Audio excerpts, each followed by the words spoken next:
look who we got here. Ryan Dookie making his return to the ring tonight. Ryan Dookie taking on a lot of opponents such as Samoa Joe. Absolutely.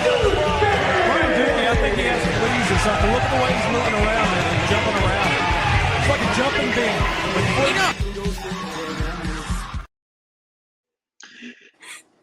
Here we go. A lot of opponents like Samoa Joe, the one. Yeah, a lot. Yeah, a lot of opponents. That was Mickey, right? Yeah, that was Mickey on commentary. Putting over your illustrious career there. Yeah, going over it like all the great opponents I wrestled. The one, and it's fine, whatever. It was funny. That's why you teamed up with her, right? Oh, what is it? Yeah, exactly. Yeah. The illustrious career is what made you and her become tag team champions. There. That's right. We were buddies back in the day, and now we became tag team champions after the fact. Yeah. PWF inaugural tag team champions, Ryan Dookie and Mickey Knuckles. And Mickey Knuckles, yeah, absolutely. Hard fought victories. Yeah, I don't even remember who else was in it. But I remember it was a battle royal. It was a whole gauntlet battle royal, and I think we were like, yeah, we might have been first. I don't remember. Sean Hardrive was in it. I remember him diving out on his own. Yeah. Yeah. Juicy Jimmy and his little simp partner. I forget what. Yeah. I forget what he was. Yeah. That was the gimmick. That was him. Yeah, simp. That's exactly what that was. That's funny. But other than that, I don't remember. That was, 14 years ago. God, don't say that. I saw that video coming in. I was like, oh my God, look at all that hair. Look at all that hair. That was just glorious hair. Now it's like, nope. But that's when you were rocking the Wolverine hair. Yeah, you don't remind me. It just makes me sad. Every time I see an advertisement for the new Wolverine game and this stuff about him in Doomsday and all this, and I'm just like, God, my hair. It would have been great time to have hair. But well, you have the X-Men tattoo. I made sure to put the Magneto helmet. Oh, we'll see if I can. There we go. Yeah. Yeah. So funny. Most people where I'm from Corbin, they either think it's a railroad tattoo or the more common one is the Xbox logo. I get that a lot. Well, you used to work at Game King, didn't you? Yeah, and so that exactly. Yeah. So it leads to that. Absolutely. Yeah, I did also one guy confused it for the Smash Brothers logo, and I was like, no, that's not it. Aww. And every time you're like, did you have that thought of these fucking nerds every time? No. Oh, because I would. I got the tattoo to look kind of ambiguous, so you don't really know what it is. So it kind of goes, what is that? So it can be whatever you want it to be from far away, right? You don't have to come up and ask. That's fine. But yeah, I'm surprised that more people think it is Xbox more so than X-Men, but that's just a sign of the times, I think.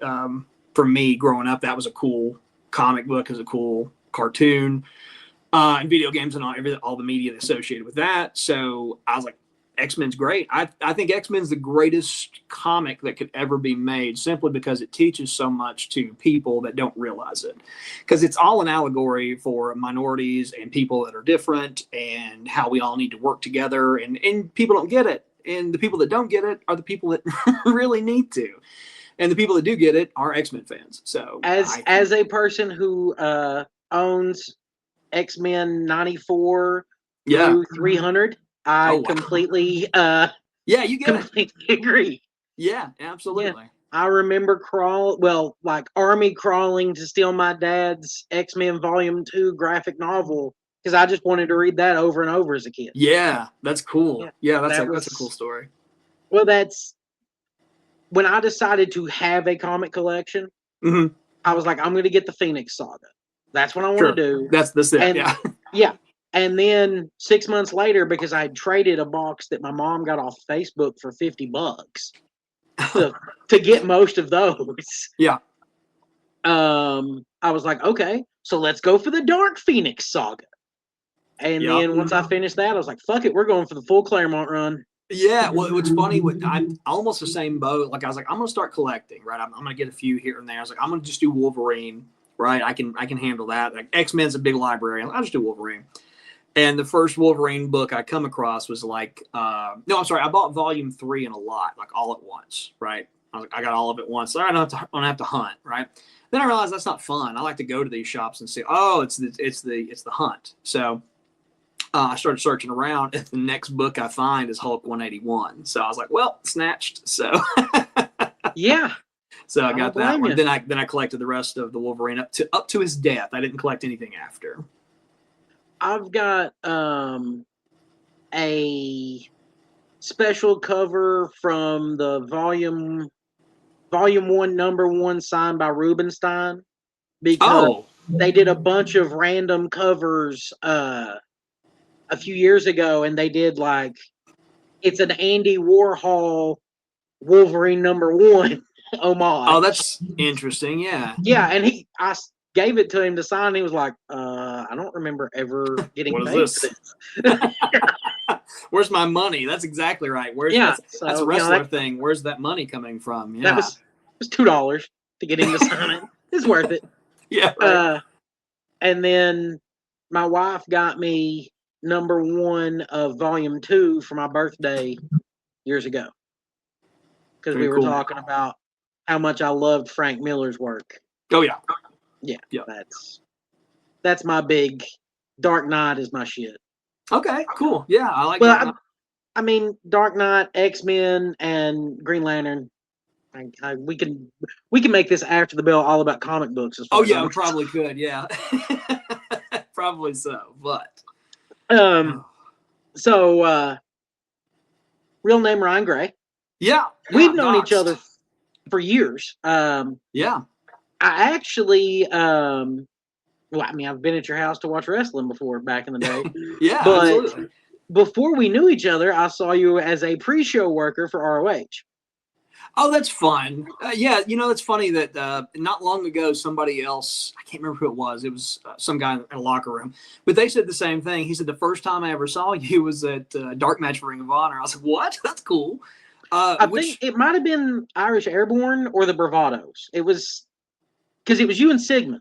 Yeah, no, so I never worked those cats. We only got to work with the students because they didn't, when we first got there, they didn't know who we were and they didn't trust us. So they put us with the students, see how that worked. And so I worked with Ernie Osiris and Shane Hagedorn and who else were those cats? Not Pele. We didn't get to work with, I call him Pele. He hates when people call him Pele. I just did it on purpose at that point. But Pele, and then I can't remember who else was there. Either way, we worked those cats and put them over a couple of times. Was that was the cage match that night, or was it? My first show was Battle for Supremacy. Nigel and Pierce. Oh yeah, so they did the over. I heard them calling the finish for that in the back. I thought that was super cool. I was like, it's over the top DQ. I was like, oh my god. I was like, this is perfect. This is wonderful. I said, yep. They're gonna hate it, right? The crowd's gonna hate that. But I said, what a finish. I love it. I was I like to tell the story of that show. My best friend went with me, not an ROH fan, does not like that kind of wrestling. Sure. And his thing was, I'll go, but as long as Necro Butcher doesn't touch me. We're there. Age of the Fall does the run-in at the end of the show. Yeah. Necro Butcher shoves my best friend out of the way to get to the ring. So for the whole ride back to the hotel, it's, that son of a bitch touched me. I can't believe I'm never coming to wrestling again. That's funny. Well, no, he loves wrestling. We used to go to EICW shows back in the day. ICW. That sounds familiar. Where's that at? Extreme Independent Championship Wrestling at the Williamsburg Armory. Wild Willie Productions. Oh. Okay. Yeah. Gotcha. Now I understand. Uh-huh. Yeah.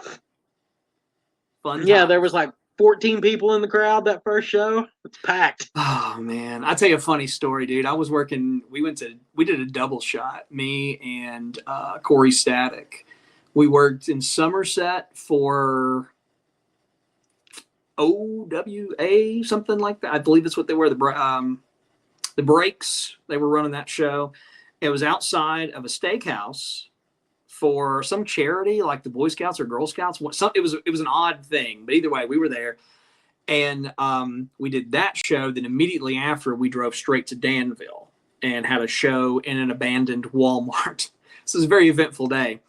Combined, the crowd was probably 15 people. That's the most shows. 10 of them were at the first show. The 5 were at the last show. That was one of those hot dogs and a handshake payment nights. Well, we got paid. We didn't get paid much. We got paid. But we just showed up on a whim.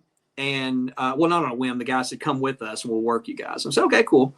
So we showed up. We introduced ourselves as a promoter or whatever. He was banned from the locker room. He had been suspended as a promoter's license because I think he pissed dirty.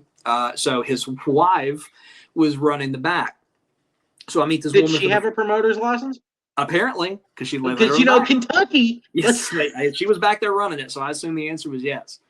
But so I meet Todd Morton for the first time. And Todd Morton looks at me and sees my physique and thinks I'm an idiot, right? And I get it. I understand completely. But, like, I'm just standing there in my trunks, my belly hanging out, whatever. And he looks over at Corey and he says, hey, Corey, here's what I want you guys to do, right? So he tells Corey this whole match that he wants, whatever. And that's okay. And I'm just listening in, waiting for my cue and what he wants me to do. And then Todd looks at me and goes, can you take a roll-up after you miss a splash? And I was like, yeah, so you want me to splash him in the corner? He moves, schoolboys me. And he goes, yeah, can you do that? I said, I think I can handle it, bub. I've been wrestling 12 years at this point or whatever. I was like, I can handle that. Who the fuck is Todd Morton? So Todd Morton's an old school cat. He worked out of the Jeffersonville Loop, Indiana, Jeffersonville, Lexington, Memphis, Nashville, that area.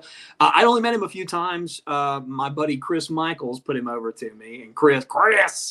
I know that name. Chris Michaels, the headliner.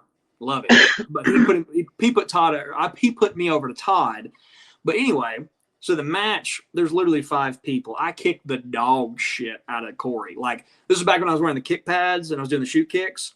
And I said, we'll have to kick a little hard because there's nobody in the crowd. He goes, okay. And I kicked the dog shit out of him. He goes, oh! And I'm sorry. That's really bad. I'm sorry. But I said, well, I had to get the people moving or whatever. And anyway, so we go do the deal and we go do the finish. And I look over and Todd's looking out of the corner, right? And I just, from the curtain, and I'm like, all right, here's my big spot. So I shoot him in. I go for the deal. I do the big splash. He moves. I'll sell the deal, get back 1, 2, 3. The crowd, 5 people went mild. And, 5 so people looked up. Yeah. So I get to the bag and Todd's like, man, that was great, blah, blah, blah. And I was just like, oh my God, this guy he just thought I was an idiot, right? And I get it. Again, I understood, but like after the fact, it's like, oh, this guy can work. Okay, he's all right. Hey, do you want to come to whatever town? I was like, Chris, where's that? He goes, you'll do it. Come on. And so I ended up getting booked for this town I never heard of, closer to Indiana or something. I don't remember what it was. And then they canceled it like a month later. But whatever, that's fine. But yeah, that's fun. That's my fun little intro about Ring of Honor. Because funny that coming back to that, the guy that I wrestled in Danville also paid a ticket to see me wrestle at the Ring of Honor pre-show. Not me, but he went there. And anyway, he shows up, right? So I see him in the crowd, and I look over at him, and I point, and I said, I already kicked your ass. You better get out of here. And he was like, he thought that was funny or whatever. So yeah. Either way. So let's go all the way back to the beginnings of when Ryan Gray. Well, first, I assume you started out as a fan of wrestling. Oh, sure. Absolutely. Yeah. So what year were you born? I know we're around 85. the same age. Yeah, okay, God, yeah, you a year older. Yeah. Yeah. Yeah. So who was your favorite? Well, growing up, I mean, I don't think that's any question of who my favorite was as a child. Hulk Hogan. There's nobody. Don't you roll your eyes? There's nobody bigger, nobody better. There's nobody that's ever made an impact on the sport that made pro wrestling bigger than. I had a Warrior backpack. Okay. There you go. I get it. My brother was 4 years younger than me, and he didn't know any better either. So he had a Warrior backpack. He had a Warrior wrestling buddy, right? But yeah, so it was Hogan all the way at first, and then later on, I didn't know wrestling existed on cable television. We didn't have cable, so I only caught wrestling like on WWF Superstars at one point in time in my life, and I was hooked, right? But early, I would get VHS tapes. My uncle would rent them, or I would, either way, and we'd watch pay-per-views, and that's how I knew wrestling. And then when we moved, we didn't have cable forever. So I didn't know Raw or Nitro even existed until like 96. I didn't watch anything until 96, like late 96. And so that's funny because that's actually when I got into it, like religiously. Yeah, well, me too, right? That summer '96 when I saw Hollywood Hogan spray painting people. I loved that shit. Yeah, that was great. It was great. I was really shocked that he was a heel at that point. I was like, oh, that's it, because I didn't know he was a bad. I know it's called a heel, but bad guy at that point. I was like, well, that's interesting. But yeah. Well, I roll my eyes at Hulk Hogan, but I loved me some Hollywood. Yeah, either way, say your vitamins, take your prayers, kick some ass. It all works, man. But yeah, I loved wrestling. So in the middle there, those middle 90s, I would catch wrestling when it was on somewhere else, like at my aunt's house or friends or whatever. I was, oh, this is cool. And my dad got us tickets to Smoky Mountain Wrestling in Barberville, where I'm from. So I got to see like 4 or 5 different Smoky Mountain events at my old high school that I graduated from later on. It's very cool to see some of those guys. And then later on, I got to wrestle Dr. Tom Pritchard, who I thought was great in Smoky Mountain as a kid. I just loved the Heavenly Bodies, and I just thought Tom Pritchard was it. I was like, that guy's it. So what years were those shows? 90. Well, let's see. I'm bad with dates. I'm real bad with dates and like how old I was during that time or whatever. But like it was like early 90s. So I'm thinking 92, between 92 and 95. Okay. Did you happen to go? There was a WCW house show in Corbin. No, but Flair defended the world title, and there was a poster of it on eBay, and I happened to see it, and I was like, "Is this real?" And before I could look it up, see if it was, somebody already bought it, and I was so pissed. So that show was organized by the Fraternal Order of Police. Yep, I knew that. My great uncle was the one who organized it. That's and awesome. My brother worked ring crew for it. Even cooler. Wow. So he had like Johnny B. Bad's confetti and a WCW crew shirt for years, and I was like, "You motherfucker! Oh yeah, that's you don't awesome. even like wrestling anymore." That's a cool story, though. Yeah, but yeah. That was it. I mid 90s was basically Smoky Mountain Wrestling, and when I would catch it on WIMT, I would sometimes go to my aunt's house and watch it that morning, Saturday morning, and I'd just see what's going on with Dutch Mantell and Brian Lee and Rock and Roll Express, the Gangstas, all those cats. I loved all those dudes.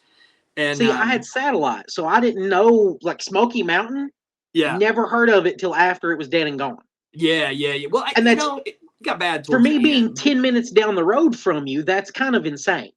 Yeah, no, I get it. The later stuff, they drew less money. They didn't make as much going into it because the times were changing. It just didn't want to change in Barberville, and they didn't want to come to see that kind of stuff. They wanted to see old wrestling, but they didn't want to come see the new people. Didn't want to come see new wrestling, I think. So it started to die off.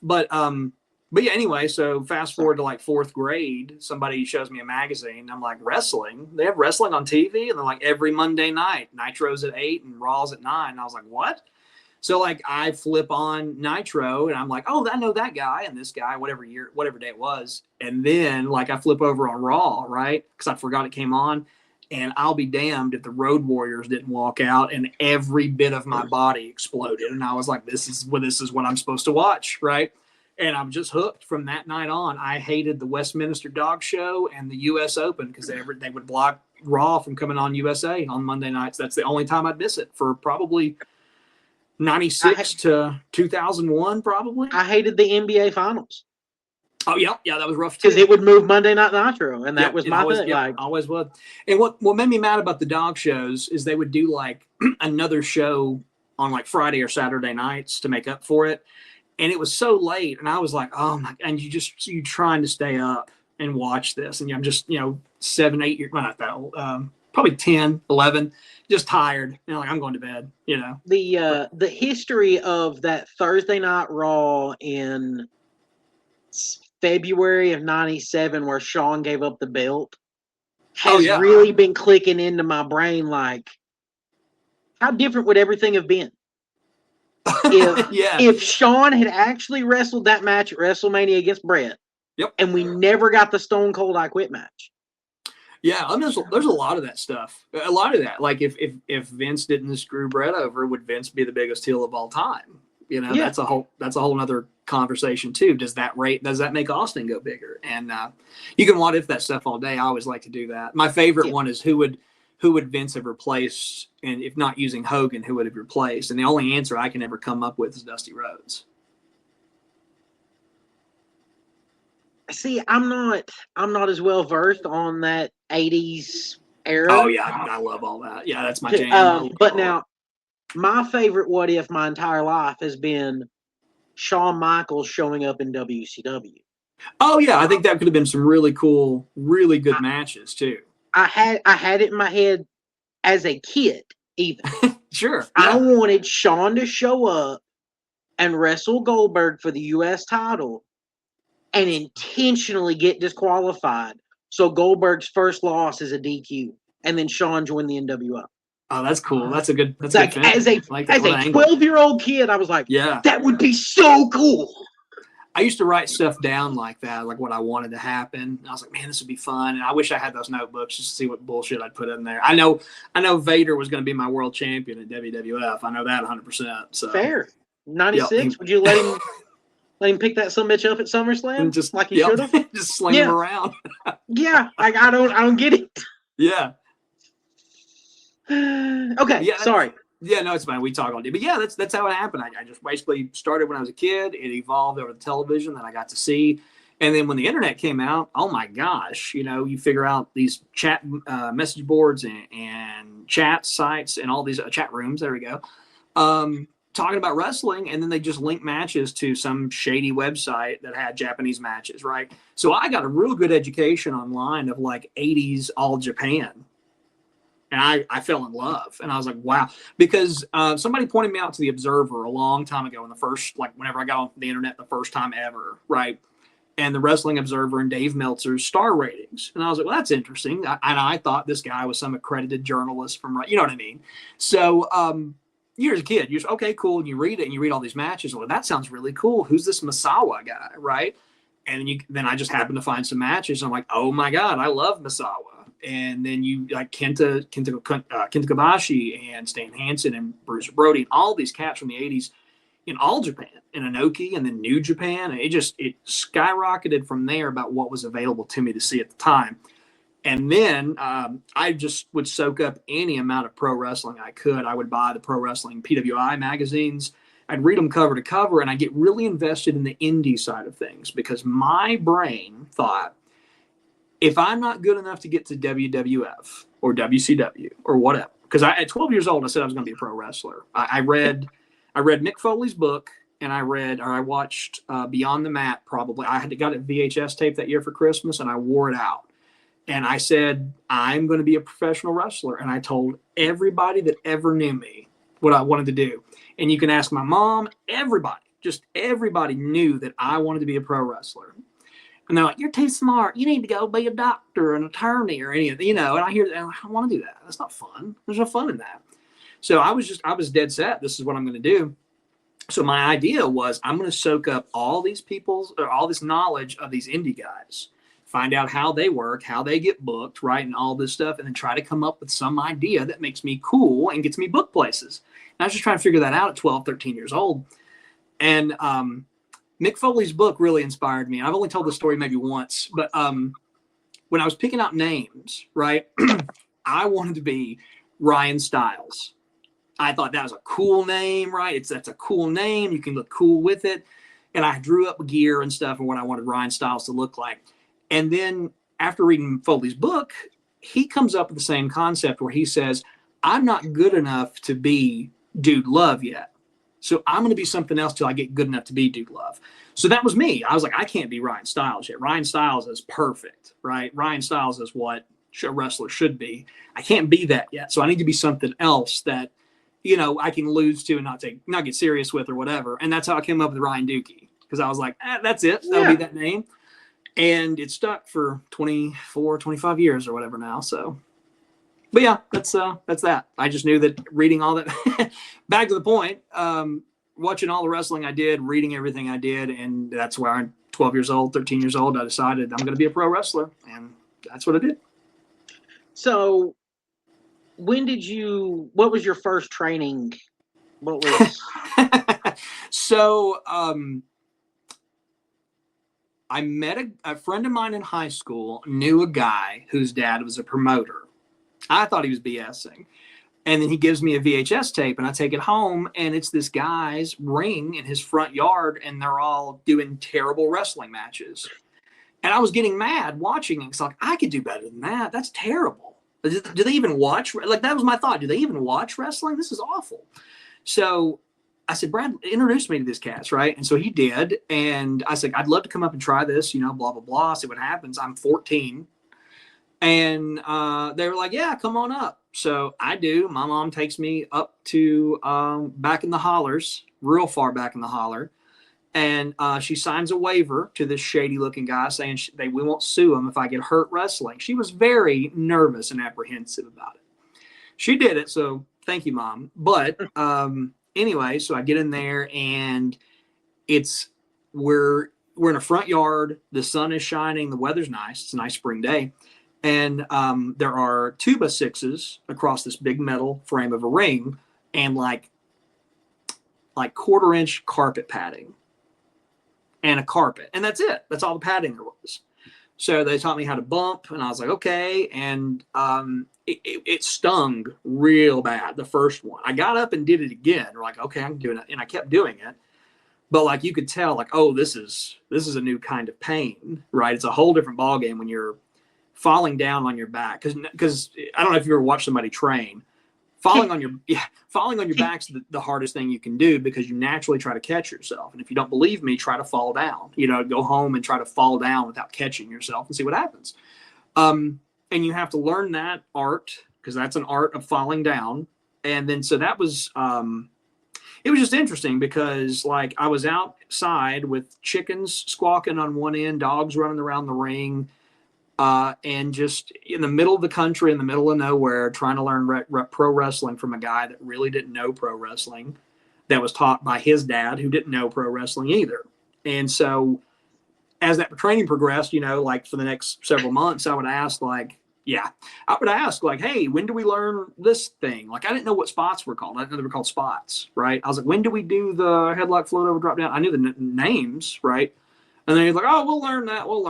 I said, okay. And we never did. And I ended up going to another show in Ling Camp where I met a guy. He saw us get in the ring and bump. I had to convince the promoter to let us bump in the ring. He did. The guy saw us. Where are you from? Blah, blah, blah. We went to Manchester, and then I trained at the chicken fighting house on the top of Manchester Hill. Oh, yeah. They'd have chicken fighting like one night a week or whatever, and then wrestling Saturday nights. So it was Southeastern Kentucky special there. Yes, sir. I think Sunday, same building. I think it's still there. I think the building's still there. I don't know for sure, but yeah, I think it's still there. But yeah, so then I got trained in Manchester, and I had to lie. I told everybody I was 18 and I was 15 at the time, going on 16. And I had a beard, so that worked or whatever for me. But yeah, they took me in, and I lied and said I was somebody else. I used a different name for about 3 years in the state of Kentucky and said I was this guy when I wasn't. And then when I turned 18, we need to I used my find real footage name. of that guy. Yeah, who's that? Yeah, he had hair. Yeah. So yeah, that would be hilarious. Yeah. So I had Frank Mullins on Uncle Frank a couple of weeks ago. Okay. Isaiah, American kickboxer. Yeah, I know Isaiah. Okay. Izzy High. Sorry, not Isaiah. Oh, Izzy. Yeah, Izzy's cool. Yes.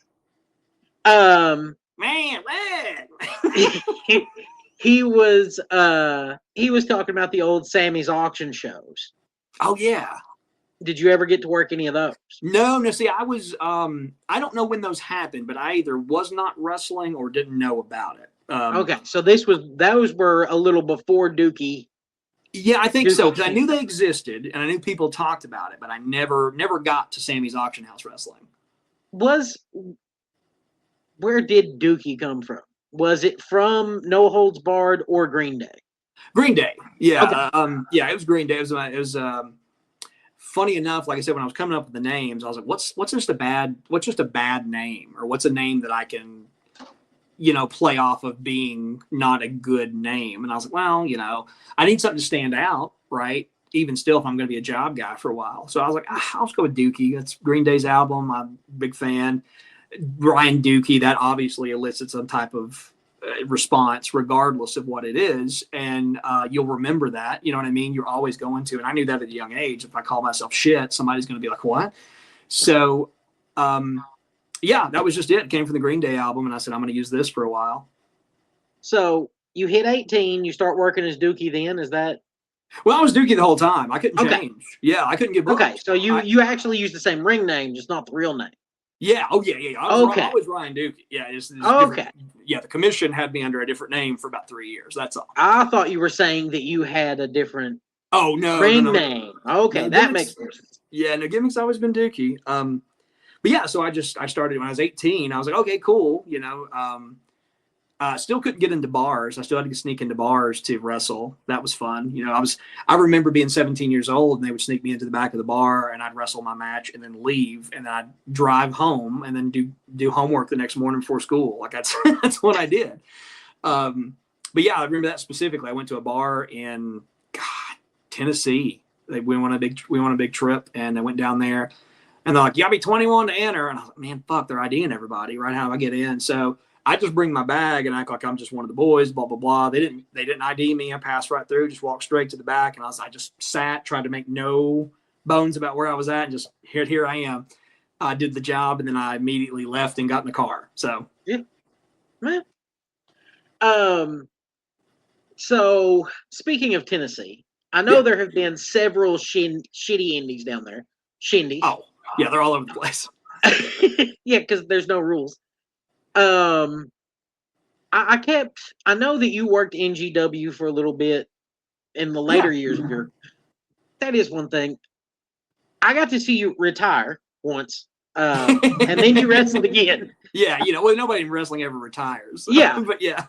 So, are we retired, or are we just waiting for another run? Or I don't think it's ever going to happen. Like, I'd love to. Like, that's the thing that sucks, right? Like, I feel like I can still contribute in some way. Like, I can do this, I can help, I can manage, I can commentate, I can do all these other things. But like, at the end of the day, like, I'm not in there doing the thing I wanted to do, and so it just sucks. Ultimately, like, a friend of mine, Scotty Ray, and I had this conversation long before he passed. But he had said he was having difficulty and problems with his heart, his health. And he was like, I don't know if I want to be around it if I can't do it. And we had a pretty long conversation, probably a couple hours about that and how he felt about that and how I would feel about that. And then you get to that point in your life where it's like, okay, I'm 41 now, right? Like, I don't have many bumps left on my card for sure.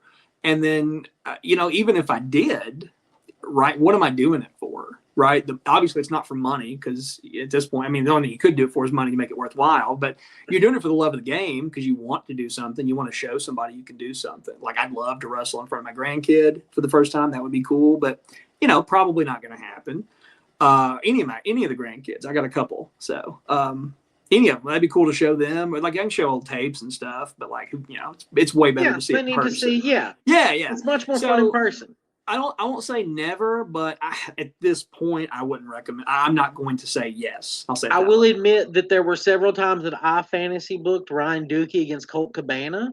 Yeah, I've heard that. I've heard me and Colt. I always wanted to see that. I thought that would be fun. I don't know that.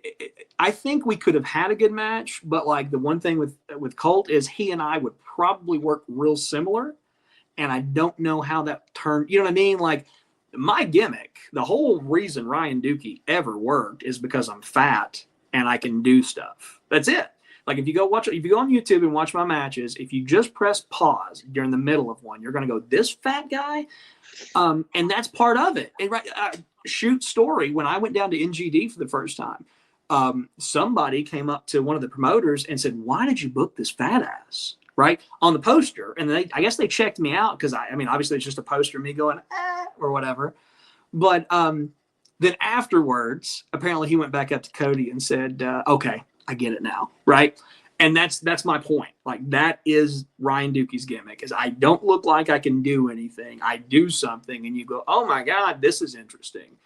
And that's just how I worked. I would do one big cool thing, whatever it may be, the spot or the, just whatever it would be. And then people would pop on that, and then you just build off of that. And that's all I ever did. It was great. I love I don't know what you called it, but the like top rope code breaker that you would do.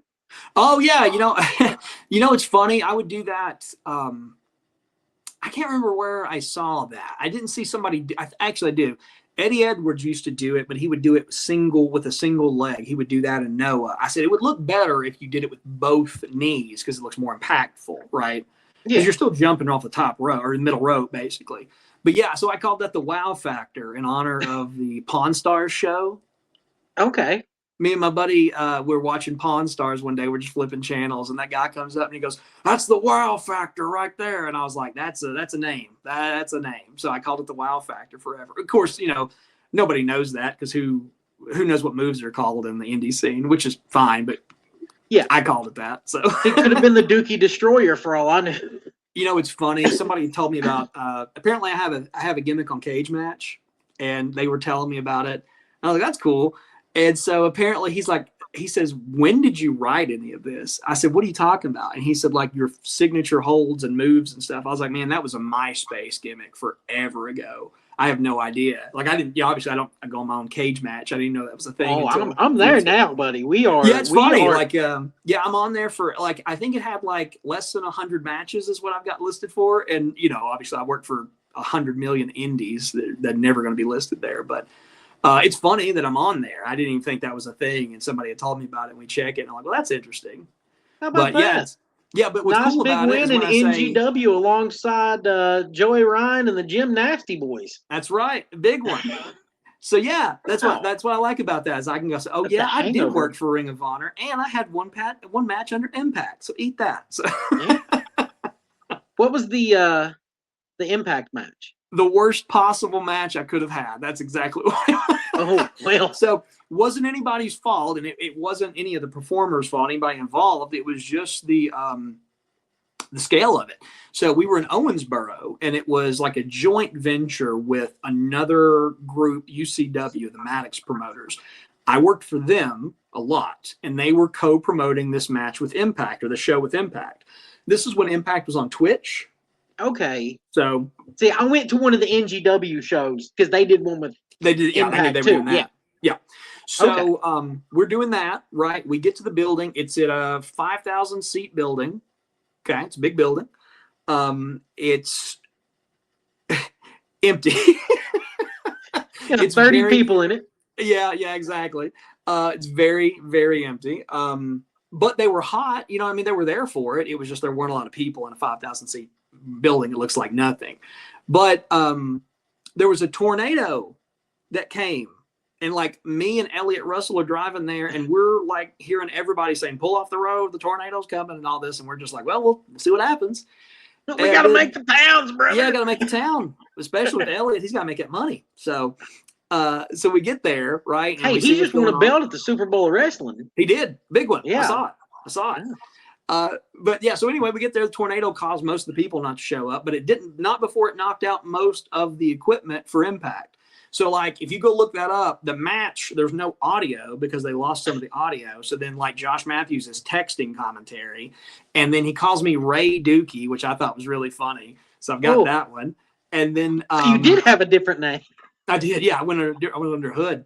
But the other thing that sucked was getting to that show, I had brought my manager and my buddy with me because we were trying to do, like, this 3-man gimmick for a while, right? As the Waffle House gang, because we were just being funny. So... yeah, well, I was with Lemon Juice McGee, my manager, and my cousin Jake Brake, who was 7 feet tall. Like we are. Yeah, Big Jake. Yeah, we're a dog and pony show, right? That's exactly what we are. So I'm like, okay, cool. Let's get on Impact. Let's get some screenshots of that, some screen grabs of us being in an Impact ring. We'll sell some pictures, whatever. That was my thought process. So then the match was a 3-way. Then it gets upgraded to a fatal 4-way match because somebody was hurt. Rich Swann was hurt, couldn't work his match. So, so I was in there with 2 other guys from UCW, and then Ace Austin, right? Who were the UCW guys? Scott Sexton and Chad Stallings. Okay. I don't know. I've seen some of their people at the Triple Crown shows. Okay, yeah. So that's why I was like, were either of those guys? Okay, no. This is a different UCW. Okay. Believe it or not. Yeah, it's there. This UCW of course crew. Yeah, this one is a little further west. They're in Beaver Dam and Hartford, that area up there. They ran those two towns in Owensboro, basically, is where they ran. The UCW you're talking about, I actually worked for them too. That's where I met Doug Vines, who was super cool to me. I was really happy about that. Anyway, I got to see them have a neat little wrestling show at a comic book shop. Oh, that's fun. Comic book shop. Yeah, the Impact match. So what sucked was like the audio was out, the tornado hit. They cut us on time. And again, never didn't mind me. I was fine. But like, I come to find out later, I crewed my ankle in that one. I had a real bad ankle injury. That was awful. It was about 6 weeks of recovering from that. I caught a guy, my ankle went sideways. So that was great.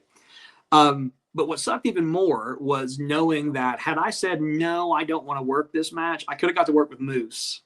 If they would have just came to me and said, hey, you can work with Moose, I would have been like, yeah, let's do that. That'd be a way better match, right? Nothing against Chad and nothing against Scott, nothing against Ace, obviously. But I would have been featured as a singles guy against Moose, who was a top guy for Impact. I think that would have been a cool move for me. That's and it would have been a different kind of match, too. Absolutely. Because Ace is more of a high flyer. Moose is, you're going to be able to interact with him. Yeah, it was a four-way match, so nobody looks at you in those four-way matches. They look at the star, and that's fine. You just got to make yourself look good while you're with the star. That's the deal there. And it was fun. Like I said, I'm happy to have done it. I wished it could have been a different story, but it is what it is. So what was your breakthrough? Because I do think that you've had a lot of big matches, Dookie, whether you realize it or not. People tell me that. People tell me that. You've done a lot more than most people in southeastern Kentucky with wrestling. Yeah, like I agree. It's just it's funny because I never kept anything from those matches because I was like, it's just another match. Because you're only good as your last match. That's my opinion. You're only good as your last match. That's why you should always go out on top. But I had some good matches with guys. Like if I can be completely honest and candid, I'm a good hand. And like, I think that if I were taller back in 2004, I'd have been noticed by somebody. Not because I'm a great looking guy or whatever, but like, I think I have the skills to mold to be a better professional wrestler. And I think that showed later on. But I was 5'10" and fat. And 2004, you had the trainings in OVW of John Cena, Shelton Benjamin, Brock Lesnar, Randy Orton. Is that it? Yeah. Somebody or else. You're going to have to head to ROH, and you're going to be training with Rhett Titus. That was the thing about Ring of Honor that just blew my mind. So I got to work with Nigel McGuinness in 2007 in front of about 6 people. And matches on YouTube. It's a great match. I learned so much in that 25, 30-minute match in just working with him than I ever did anything else. I have a highlight reel here of your in-ring work if you want to go into it. Oh, sure. Yeah. Do you mean live commentate it or just let it play through? Well, we can just let it run. We can take a breather and let the little Dookie highlight reel roll. Okay, cool. And look who we got here. Ryan Dookie making his return to the ring tonight. Ryan Dookie taking on a lot of opponents such as Samoa Joe. Absolutely. Ryan Dookie, I think he has fleas or something. Look at the way he's moving around and jumping around. It's like a jumping bean. Are you going to be control over Dookie? Dookie rolls through. And he'll reverse it himself. And he's going to wrench into a half wing, and he's going to move him through here. Very fast-paced action here to start off the preview. Here comes Dookie! Oh! Connects! Suicide dive! Dookie, I think his hands... Is his hand stuck? His hand's stuck in the turnbuckles, I think. Each shot. I'm a little worried about that. Almost had her. Oh, what an elbow there. Maybe taking a little bit too long to get that crowd reaction behind it. Ducks under. Good swinging neck breaker. I love it. I love it. I hope he does it. A headbutt. Kick to the second rope. Here he comes. Oh! A deck!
3 rope breaks. Close fist the punch, you are charged 1 rope break. If there are no more rope breaks, if you have no more rope breaks, close fist the face, you're disqualified. There's a 20 count on the floor.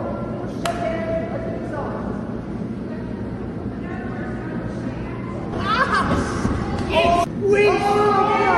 Come on. There's the ropes. Use the ropes. No. There's the ropes.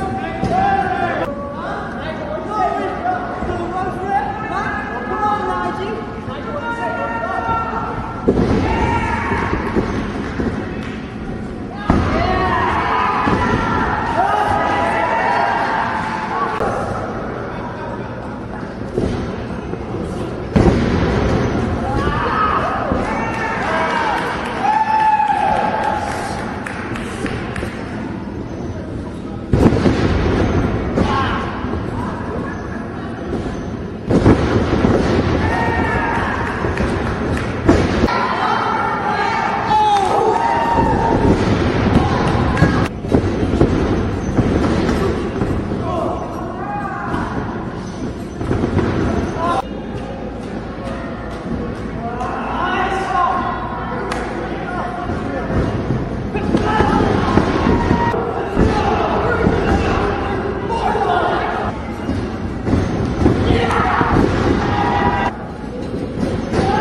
Oh, to be young again. I enjoyed watching your reactions at the bottom of the screen. I could see you. Yeah. I'm just sitting here going, oh, that hurt. Yeah, that was a good one. No. Nigel McGuinness hit me harder than anybody's ever hit me in my life. I mean, shoot, like in a fight, in a match, whatever. He was stiff. And I asked him afterwards, I said, hey, do I owe you money? You know? And he said Ring of Honor is super unique to him or to the air, to whatever, because you either have to have the best match of your life. You have to have the best match of your life every night you're at Ring of Honor. And the only way you keep getting booked at Ring of Honor is either you have a unique gimmick, you are super over, or you are stiff as shit. And Nigel had the hair and he was stiff. And that's what got him booked. And that was fun. And I said it in a Facebook post recently. Like, I'd maintain that he is one of the best technical wrestlers that I've ever watched. Of all time. I've been watching this Continental Cup and watching him wrestle again every week. I'm just sitting there like, my God, I hate how much time got took away from him. Yeah. Yep. I get it. I understand completely. Dude, that match, like I said, I learned so much from working him in that match. Just that 30-minute match of getting my ass whipped, knowing when to do this, knowing why to do this. And it was just fun. Like I said, he very specific about calling everything in the back. Everything. Wanted everything called. And I was like, oh, okay, we can do that. I personally don't like to do that necessarily because I think it can lead to bad situations. But you can miss a spot. And well, it's not even that. Like, I can go off on a tangent on that. But basically, like, if something's not working, if they're not biting on it, and you keep doing the same thing they're not biting on, you're going to have a bad match. So if it's up to the guy that knows what he's doing to stop this, let's change it up and do something else. And then either way, like Nigel's favorite thing he told me, though, he said a lot of really good advice to me, but he said one of the things that I still think about is, have you heard the phrase, less is more?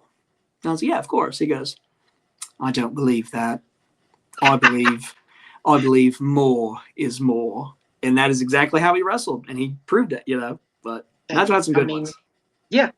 Every match the guy's ever had, I don't know that I've seen him have a bad match. No, and dude, it's so funny because he and I were so similar. Like Siggy told us we should team up and be the depressants, and I was like, that's pretty funny. But like, that's what we do. We would pick apart our matches. Like I would do it all the time. Like Siggy would get tired of me talking to how bad I am in the ring. And it took me till just a second ago to realize that Siggy is CM Sigmon. Oh yeah, CM Sigmon, absolutely. Yeah. Like because you've said it a few times. I'm like Siggy. Fuck. Yeah. Yeah. CM Sigmon. Yeah, good old Siggy. But yeah, we would. I would pick my matches apart. Like, oh my God, my foot looks awful here. This timing is bad. Why did I wear this? This looks bad. Whatever.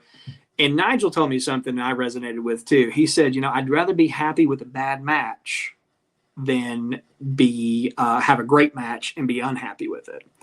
And I thought that was really interesting because that's pretty telling. Because I've had that too. I've had matches where people come back and say, "Man, that was great," and I was like, "No, we missed this. This didn't happen. The whole point of the thing was for this, and we didn't see that or nothing." Like people bid on it, and it was fine, but I wasn't happy because what I wanted to set out and show didn't happen. So I had to create something different or go with something different that just either didn't work for me or whatever. So I would rather not a fan of audibles. Oh, I like audibles, but I'm just not a fan of stuff not working. Okay, so that's the better stuff way to not put it. landing is where you. Yeah, because I would do something and that wouldn't work, but something else did, and it was just very like Mitch Hedberg said one time in one of his specials, my old shit works better than my new shit. And that's exactly what was happening for me. I was doing the old stuff and it was great, and the new stuff wasn't happening. I said, okay, well, I need to reevaluate myself. But that's what I did. So, yeah, I as someone who tries to be entertaining and funny, I have found myself pissing off several people in the last year, yeah, year and a half with this show. Yeah, I seem to have somebody get mad at me online about every 6 months, and I'm like, what the fuck did I do to you? Yeah, well, who are you? Yeah. Okay, well, thanks for watching. Yeah, thanks for the click. Appreciate that. Yeah. Like when you're a heel, it don't matter. That's great. You should be just a heel podcaster. That's all it should be.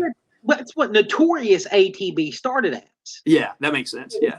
And we would play back and forth. Dude, I would get on here every week and rip on women's wrestling. Oh, yeah. And that was like my whole point was to just be like, that shit was so boring. What an awful. I went and took a nap. Who the fuck cares about these women screaming like porn stars? Nobody wants to see that. Oh, wow. Yeah.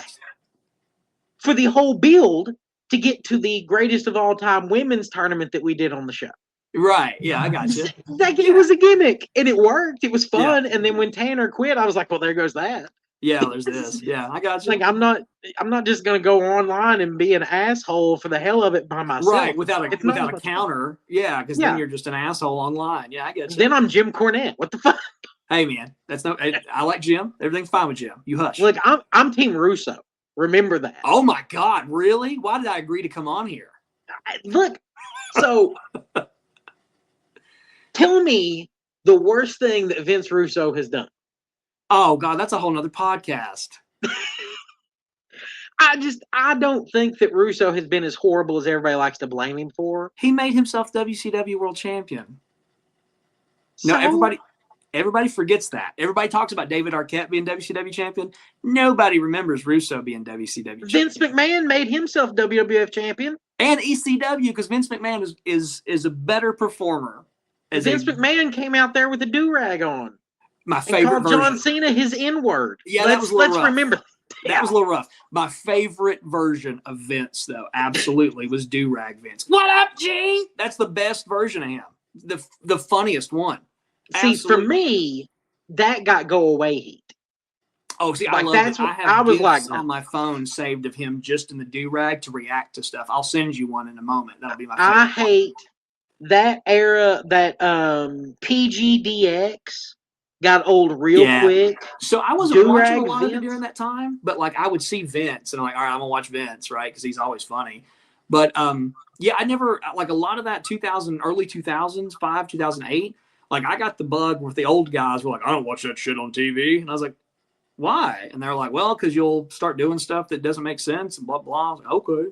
So I kind of fell out of fashion with it just because, maybe I shouldn't be. And then I came back to it eventually, but like I would catch up with stuff. I'd still watch it occasionally, but was not glued to it like I used to be. And I think because I was in it and I didn't want to look like anything else, that I tried to separate myself from all of it. And maybe that was it. I don't know. But either way. This summer marks 30 years that I have watched wrestling at least 3 hours a week every week. Well, Let I'll that say sink this. in. I don't think I've ever went a week since the internet was in my home or in my hand. I don't think I've ever went a week without watching some wrestling ever. It won't be live. Like I'm the 80s guy. I'll go back and watch stuff you've never heard of. I went and watched Tim Horner and Great Muta from the Superdome. See, you and Tan would get along great with that kind of stuff. Yeah. He was all about Miracle Violence Connection. That's what he loved. Oh yeah. And I'm Geiger like, team. yeah, I get it. Yeah, man, No, Dr. listen, Death's those- fucking awesome. Let me tell Those you. 80s All Japan tag leagues, man, those were some of the greatest matches. If you go back and watch those are some of the greatest matches of all time. Hands down. What I've seen of them are fun. I struggle with production values. Well, see, I dig the 80s look. I want those static lines, and I want the cigarette or cigarette burns. I want all of that. I love that. That's just patina to me. That's let's protect this for the rest of its life, but this is how it looks. Now, if you give me an HD version of something, I'll gladly watch it. But I know what to. It's just like when I watch Smoky Mountain. I'll go back and watch Smoky Mountain on YouTube constantly. Love Smoky Mountain Wrestling. And I'll watch it, and it's just so grainy and gray and washed out. And it's just like, it's the best. It's I haven't watched a full best. episode of Smoky Mountain in my entire life. Start from the beginning and tell me you don't love. There's so many things you will hate about it.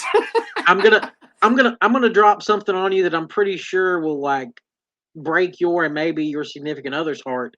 I also have never watched an episode of Doctor Who. So I'm not a big Doctor Who mark. My God. I got into it because of her, but like I can take it or leave it. It's cool, but like Never. Yeah, it's. I haven't.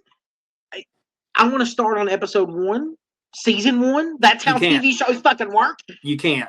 I know you can't. You cannot start with season 1 because it's terrible. Yeah, and that's honestly. I didn't start watching The Office till about the 3rd season. Mm-hmm. Crystal was like, "You want to watch this with me?" And I watched about 2 episodes of the 1st season. Like, it's awful. That's funny.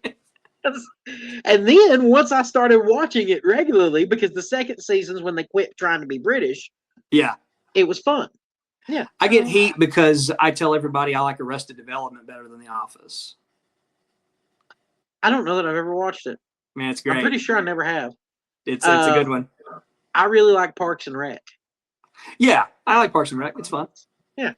I find that comedy TV shows have a hard time sticking with me. I don't watch a lot of television anymore specifically. Like I watch YouTube and mostly it's all wrestling stuff. I like Netflix, all of that. I don't have it. I just don't watch anything. And if I do watch it, I have it on DVD. So I'm just that guy. I don't watch a lot of new stuff. People will recommend me stuff. I'm like, I'll check it out and I'll watch a trailer. And I'm like, that's cool. And I'll watch a movie because it's an hour to 2 hour commitment. I can do that. A season. Oh my God. That's what, 5-6 hours. And there's 4 seasons. Oh, can't do it. I agree for the most part. Amazon series don't tend to feel that way. Okay. Like I'll take your word for it. I really enjoy Fallout and The Boys. I did like Fallout. I did watch Fallout. Yeah, okay. You can't see him, but I've got a little ghoul from my buddy Shovel. If you've not watched Precious Juggalos, I put them over constantly. Okay. Precious Juggalos. Well, how cute. He paints different things as Juggalos. That's funny. I've got a ghoul and a violent Seamus. Okay. Right back there. Very fun. Right there over my thumb. Yeah. And yeah, it's just I like Shovel's random stuff. He's in my little outro at the end of the show. So cool. Yeah. I get sidetracked. I know when I ran into you, me and you got to talking about JCW. Yeah. And you mentioned that it would be really cool to get to work there. Oh, I think so. Because again, that kind of audience Ryan Dookie can get over in front of, right? It's going to be a very different kind of audience for sure. But yeah, I can get. That's one thing I will say. I'm pretty good at getting over because I don't come out with a preconceived notion of how I want things to go. When I walk out that curtain and I hear what they do, everything starts turning, and I say, okay, this is what we're going to do here. We're going to talk to this person here to make them mad. Walk away. We'll get this person in the corner. When I get up in the corner and point, I'm going to point down at this little kid because they already don't like me. And I just plan that stuff out. Or if I'm babyface, it's high energy. Let's see what happens. Yeah, they're for it. All right, let's do the goofy dance. Here we go. Bop, bop, bop. High five some kids. Let's go, baby. And then when I get in the ring, it's all about putting over that I'm fat. And that's my introduction. Every match, when I first go into one town, every match, I unzip the jacket. I say, listen, I know everybody's muscly here. I'm not, right? I just put over something. My belly's going to pop out. I do a little funny thing. Do a little funny spot with my belly where I stick it out and I suck my thumb in to make it pull up, right? And then I lock up. And that works 95% of the time, right? That's okay. He laughs, they clap, whatever. I got him, right? That's my foot in the door. So this works. So now the next thing I do is going to work because it always works after that. And that's the slip my hands through a waist lock, slip my hands through, butt bump, the whole thing. They pop for that. And so I just have a formula of how things go. And if those don't work, okay, I do this thing instead. And so I know that, yeah, if I was at JCW or any indie, any promotion, I know what I would want to do to try to get over with that crowd because I'll watch that crowd. I'll watch what everybody else has done. I'll listen to the crowd when I'm there for sure. And then try to fill them out all that way. And that's how my mind works is what do these people want to see? How can I give them that in the finish? And what can the heel do to stop me from showing that? And that's how I build a match. And that's how I did JCW. I was running it through my head, the idea of Vito bringing you out as like Violent Dookie, Violent Jay's cousin, and beating the shit out of you while your face painted like Violent Jay. I think that would be fucking hilarious. Yeah, I love just getting my ass whipped on TV. That sounds great. As long as the paycheck's there. No, I get that too. You know, something funny. There was a fan in Ashland. I worked in Ashland, Kentucky at the Armories there. And every match I would have there, he would come up to me and proceeded just to tell me how much I reminded him of Blue Meanie. And I was like, is that good? Like, I didn't know what he meant by that, right? And he was like, yeah, I love Blue. I was like, okay, cool. He goes, you just look like Blue Meanie. And I was like, okay. I was like, I guess I just look like Blue Meanie. So I was like, and nothing against Blue Meanie. I think Blue Meanie's great, but I was like, what are you trying to say here? Am I overweight? And you think that is it's this cool an insult or a yeah, exactly? Should I be insulted or is it a compliment here? And he's like, no, it's really good. I was like, oh, okay, man. Hey, whatever works, dude. If you think I look like somebody that's good, great.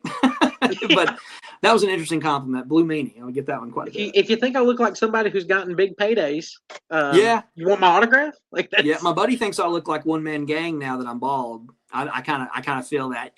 Yeah, right. If I could get the mohawk, that'd be cool. But oh well. You get your like 17 hairs and a mohawk. Yeah, and just like just all kinds of fake tattoos. Yeah. I mean, I'd love it. There you go. Perfect. You can like color or do a keem, right? I could even just do a keem and just.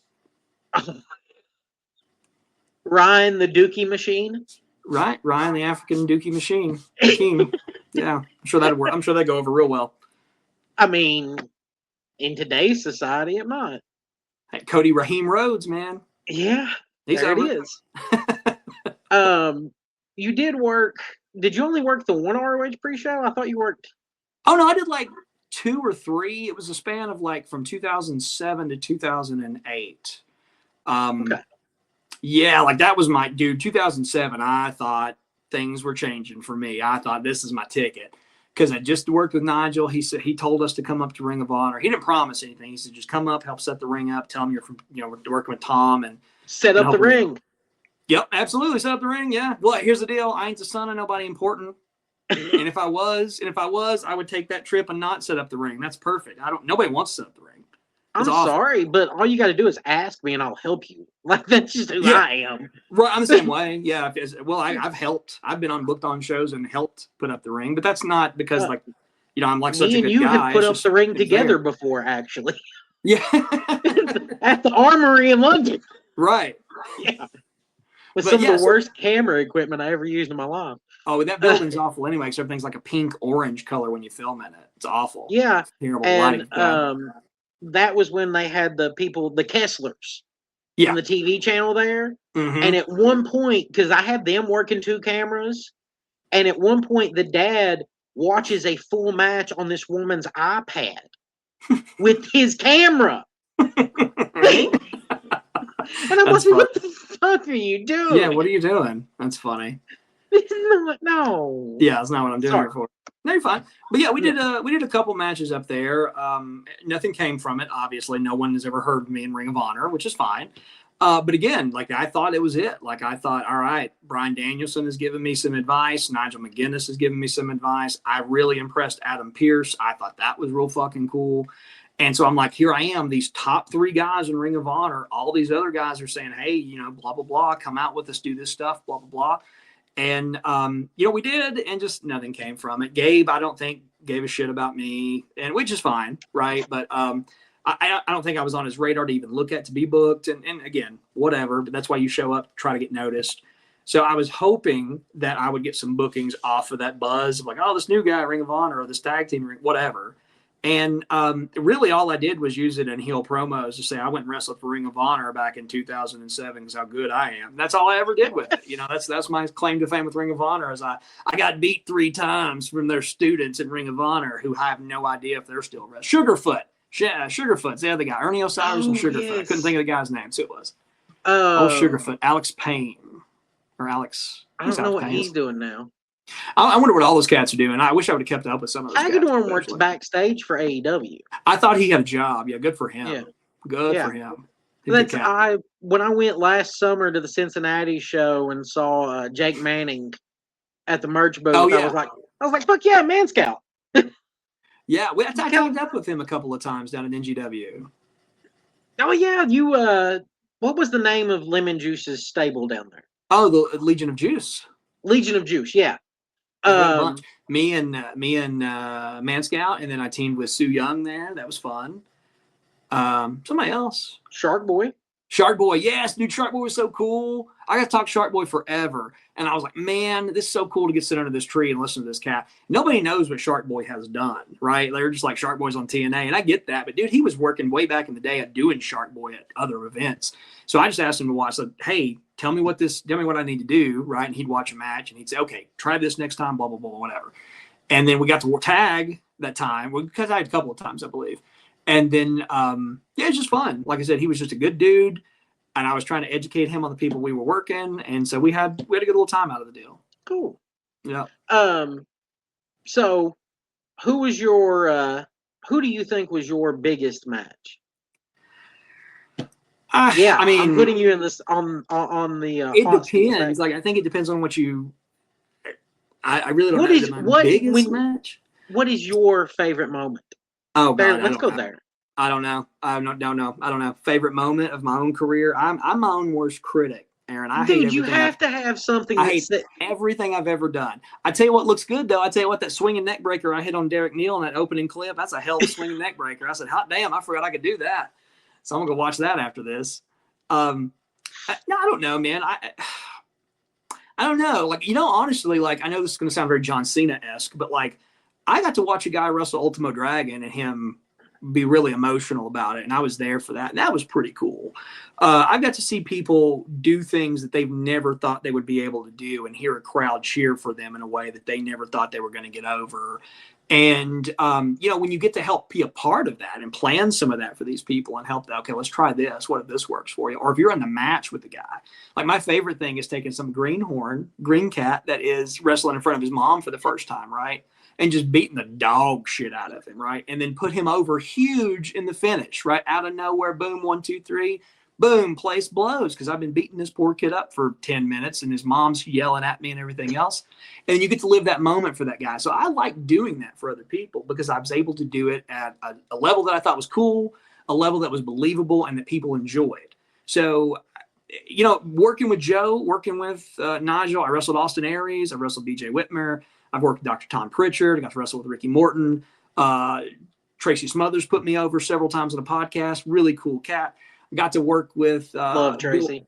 I do too. Hey man. Yeah. Bill Dundee, George South. Who else was in that match? Bobby Fulton. A couple of George South still going. Yes, sir. George South going strong. And so I got to do some really cool things with a lot of people. I met Bobby Eaton, and we had met Bobby several times. We had great conversations on all that. And I was at the Bobby Eaton benefit or memorial show, but that show that Siggy and them put on down in Tennessee. It was on Fight TV. I don't know where it's at now. I think it may be online. You were in the Battle Royal, is that right? Yeah, I was in the Battle Royal, and then I had to replace a guy who showed up late. So I was also in the 6-man working with Bill Dundee and George and Bobby Fulton. Tracy was supposed to be in the match, and Tracy couldn't do it. He did not. He passed not long after that show, and so he came out as the manager or whatever. But so you wrestled a couple of months ago, according to this. Well, I didn't really wrestle. I was at a show. I was at AMW, and they said we're going to give $500 to the winner of this battle royal, and I just couldn't resist. Jumped in right in. So there's still some Dookie left in there. It stinks too, brother. Well, I do hope that you actually get back into regularly working again, man. It'd be, like I said, it'd be cool, man. I'd really like to. It's just, like for people who have never wrestled before, it's or never taken a bump. I won't even say wrestle, but never taken a bump. It's a whole different experience, like I said, because you have to know how to land and fall and everything else. And when you're out of practice and you go back and do it again, it is like riding a bike. I forgot how to do it. It just hurts now. It hurts way worse than it used to. So it's like the muscles have forgotten how bad that shit's gonna hurt. Oh yeah. And like I feel like I don't complain. Like you'll never hear me complain about pain from wrestling because I knew what I signed up for, right? I know that. But like I've got a chip in my elbow that'll never be healed. I've got a thing in my neck that twinges every day of my life that I know is going to be a problem when I get older. Both of my hips hurt constantly. I'm always trying to pop my hips and foam roller, anything, right? Massage gun, the whole 9 yards. And my ankles suck. I hate my ankles. They're the worst. I wish I could turn them back in. They're the worst ankles in the world. And so like you think about that stuff because when you're 20, you don't care, right? You're at the top of the world. I'll die doing this. This is phenomenal, right? And then when you get 25, you're okay. Let's slow down a little bit. When you're 35, you're like, wow, I'm really starting to feel it. 40 is a whole new game. And I'm already not in shape. I've never been in athletic shape. I was in good cardio ring shape, I think, but I've always been fat. So I'm always carrying around extra weight and, running, jumping and getting hit, falling on wood at this weight is not good for me either. So if it's going to happen, it's going to happen when I drop some more weight and I feel comfortable about doing it again. So we'll stay tuned. How about that? Probably not, but stay tuned. Well, you've got to let me know because the missus is always like, I miss watching Dookie wrestle. We enjoyed it. I'm always here for the ladies, that's for sure.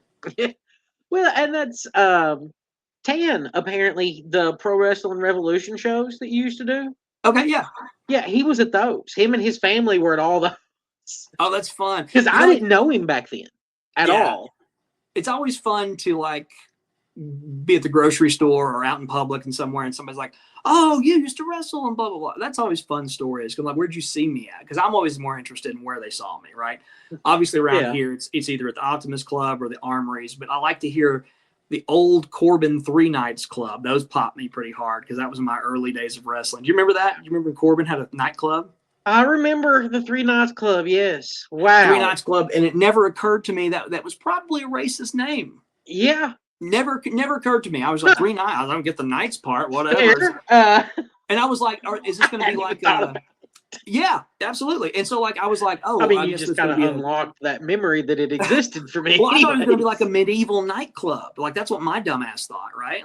Hear ye. This would be cool. No. And then you get in and it's all white curtains. What's going on here? And 2 statues of knights. That's it. Not even 3. Okay. Tell you a funny story real quick. So we were trying to promote the show for 3 nights one night. And it was going to be that Saturday. It was that Sunday. We were running Sunday evening shows. And because the nightclub is Saturday, right? So I would work Saturday somewhere else and come back home in Barberville and drive to Corbin for 3 nights. It was great. I was having a good time.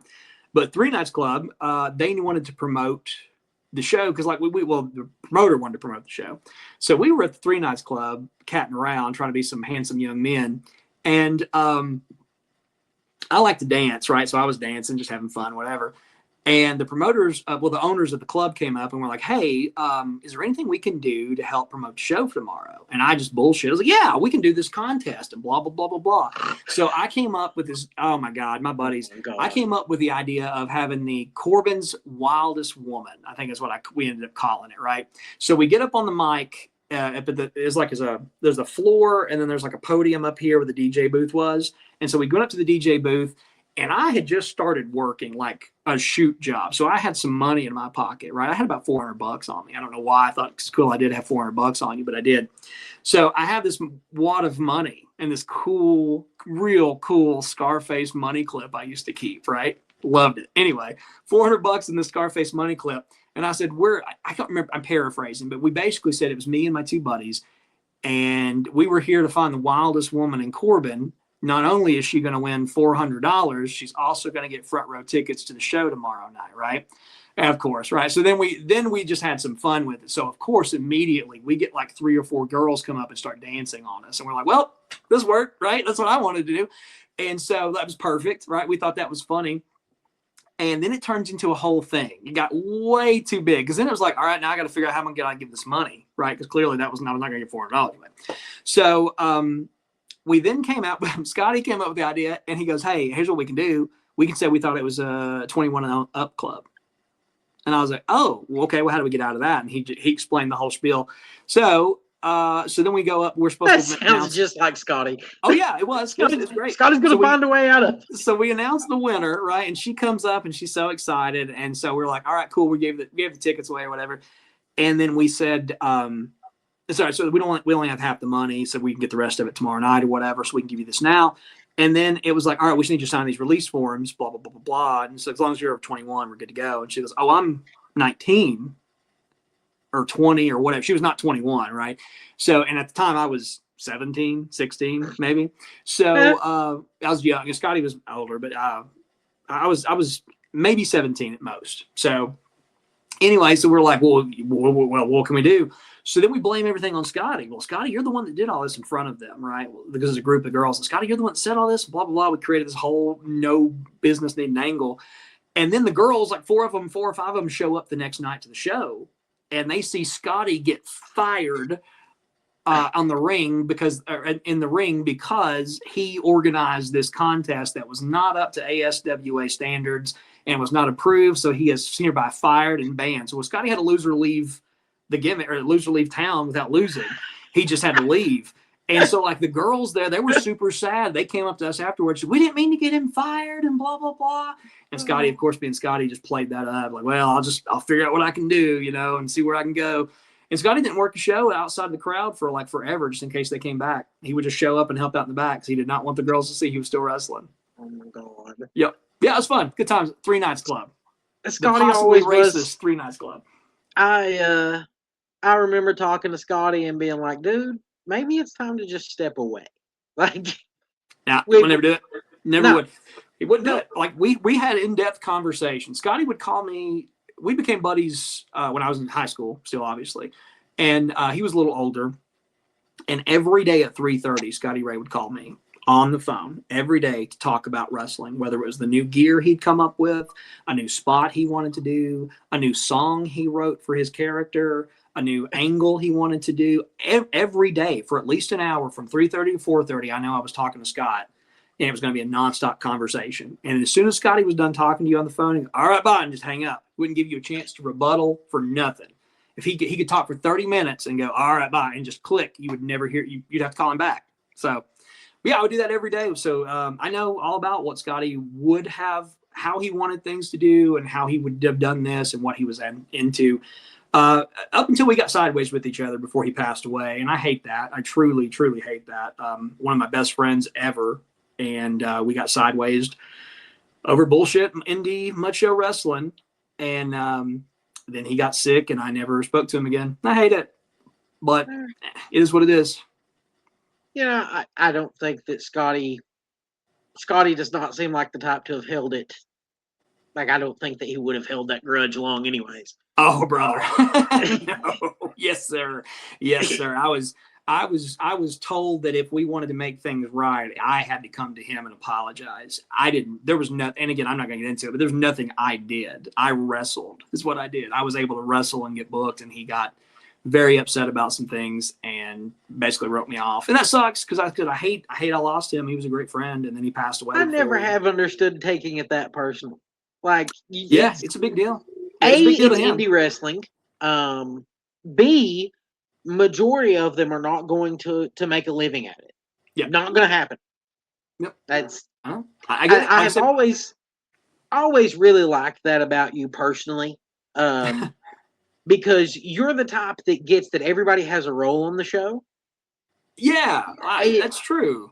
Like, you can be the mid-card comedy act, and it's important.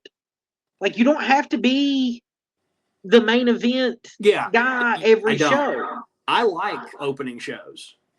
I like going on before intermission because I can make money at the gimmick table. You weren't main event. You don't get all that gimmick money. That's fair.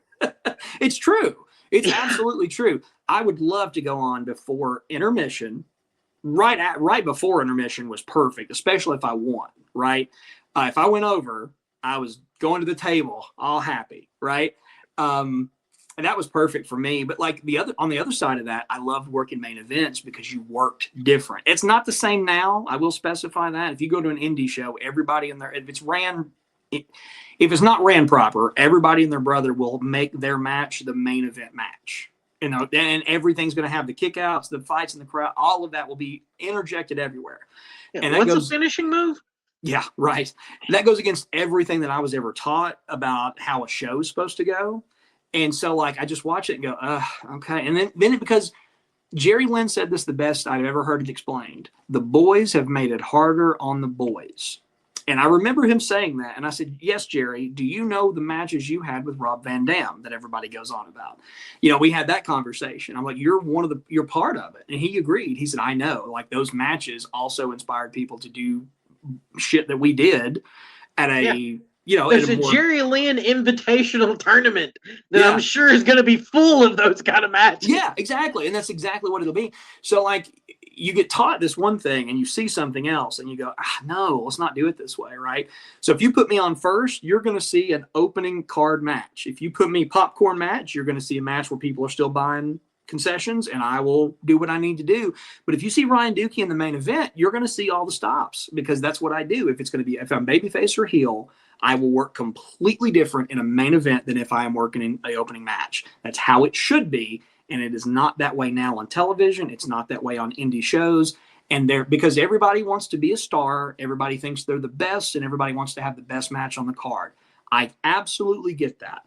And if you don't have a booker that wants certain things done the way it should be to build a show, then you get asylum or the inmates running the asylum, right? And that happens way more often than I think it should. And there's no cohesive. There's no. It's not concise. It doesn't flow very well. Coin a phrase, I guess. But it just doesn't. It doesn't work for me, brother. And I just don't. I don't know. Like, if you go back and tell this stuff now to people that are getting in the business, like, they'll look at me like I've got turds hanging out of my mouth, right? Because it doesn't make sense. AEW. I love those shows. I know you do. But like, I'm looking forward to All In, but at the same time, I know I'm going to be worn out by the time it's over. 4 hours almost, yeah. Or is it more? Oh, dude, it'll end up being 5 with the pre-show. That's just too much, man. I mean, like, that's the thing. Like, you're getting your money's worth if that's what you like, but good God, 5 hours? Well, I would much rather have 5 hours and it be, 3.5 hours of wrestling. Sure. Than it be 4 hours and 45 minutes of wrestling. Yeah, well, there's a reason to that. Like, when I worked Samoa Joe, we went on at almost 10:30. The people were fucking tired, and there was no point in slowing it down. So that match, bell to bell, is like 9 minutes, and we could have went longer. Like, we absolutely could have. But if you notice that match, if you go back and watch that match, we barely stopped. There's hardly any rest, and I am sucking wind the whole. Just watch my belly. You will see how hard I'm breathing the whole match. And when it's over, when he hits me with the muscle buster and I'm just laying there, I said, oh, thank God. Because, like, we just kept going because people were tired. Was Joe calling it in the back or calling it in the ring? So Joe, again, with anybody I've ever worked, they look at me and go, okay, fat piece of shit. let me figure this out. So at that point in time, I just walked up and I said, "Hey, I'm Ryan. We're going to be working together tonight." And he goes, "All right, let me get dressed and we'll talk." I said, "All right, cool."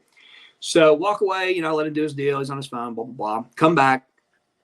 And he's like, "What do you do?" And I said, "Okay, I do this, this, and this. And this is what I'd like to do. This is my idea." And he goes, "Okay, all right, let me come up with some stuff." I said, "All right, man." And I just walked away. Because, again, I don't want to get in this guy's head and be like, I want to do this, and this is what I think we should do, and all this. Because it's Samoa Joe. What's he going to say? "Fuck you. I'm going to beat your ass," right? I'll just kick you and choke you out. So, can I curse on here? I'm sorry, I've cursed a lot. Yes. Do children watch this? They probably do, but I don't. I mean, look, I hate cussing in front of kids. I hate cussing in front of kids. This is set up. It is not recommended for children. Okay. But it is not restricted to only people that are 18 and up. Okay, cool. Well, like I said, I just curse. I don't like to curse in front of kids. Everything that I upload on YouTube, I have it set up that way because I don't want my stuff recommended to children because it's not for kids. Right. I get you. But at the same time, I'm not going to be like, you have to be 18 to watch it. Cause if the kid wants to listen, then I get it. That's fine. But anyway. I had an After the Bell interview with a friend that lit one up. So, I saw that. Yeah. I was like, okay. These things are just chill. That's kind of the whole point. Well, that works. But with like I said, with Joe, it was a case of I told him what I wanted to do, and he come back, and basically, Joe basically called the spot exactly like I called it to him that I wanted to do. So it was like his idea kind of thing, or at least he thought. I don't know. I didn't care, whatever. So we did the deal, did the spot, perfect. My favorite thing about that match, I was using the rolling elbow at the time as a finish. Joe didn't kick out of that. He grabbed the ropes. And people don't necessarily think about that, but I started using the elbow after that, and nobody got up from it for a while, and that was perfect, right? I was going to knock Samoa Joe out. It's going to knock your ass out too.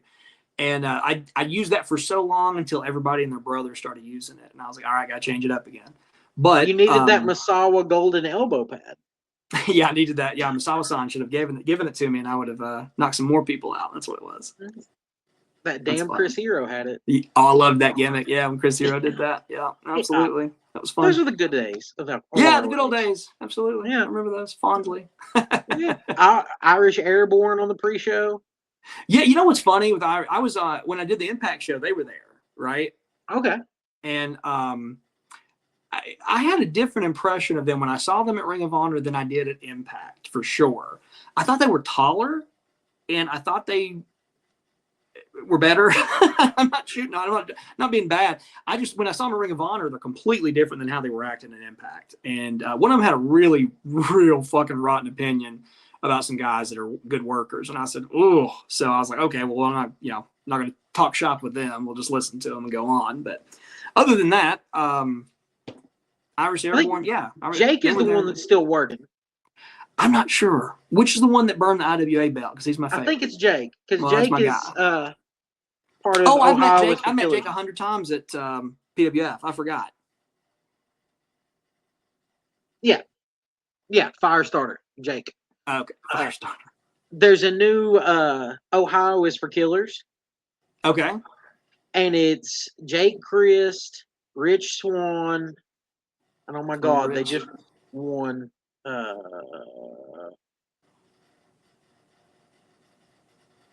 Oh well, let's go ahead and put him out there.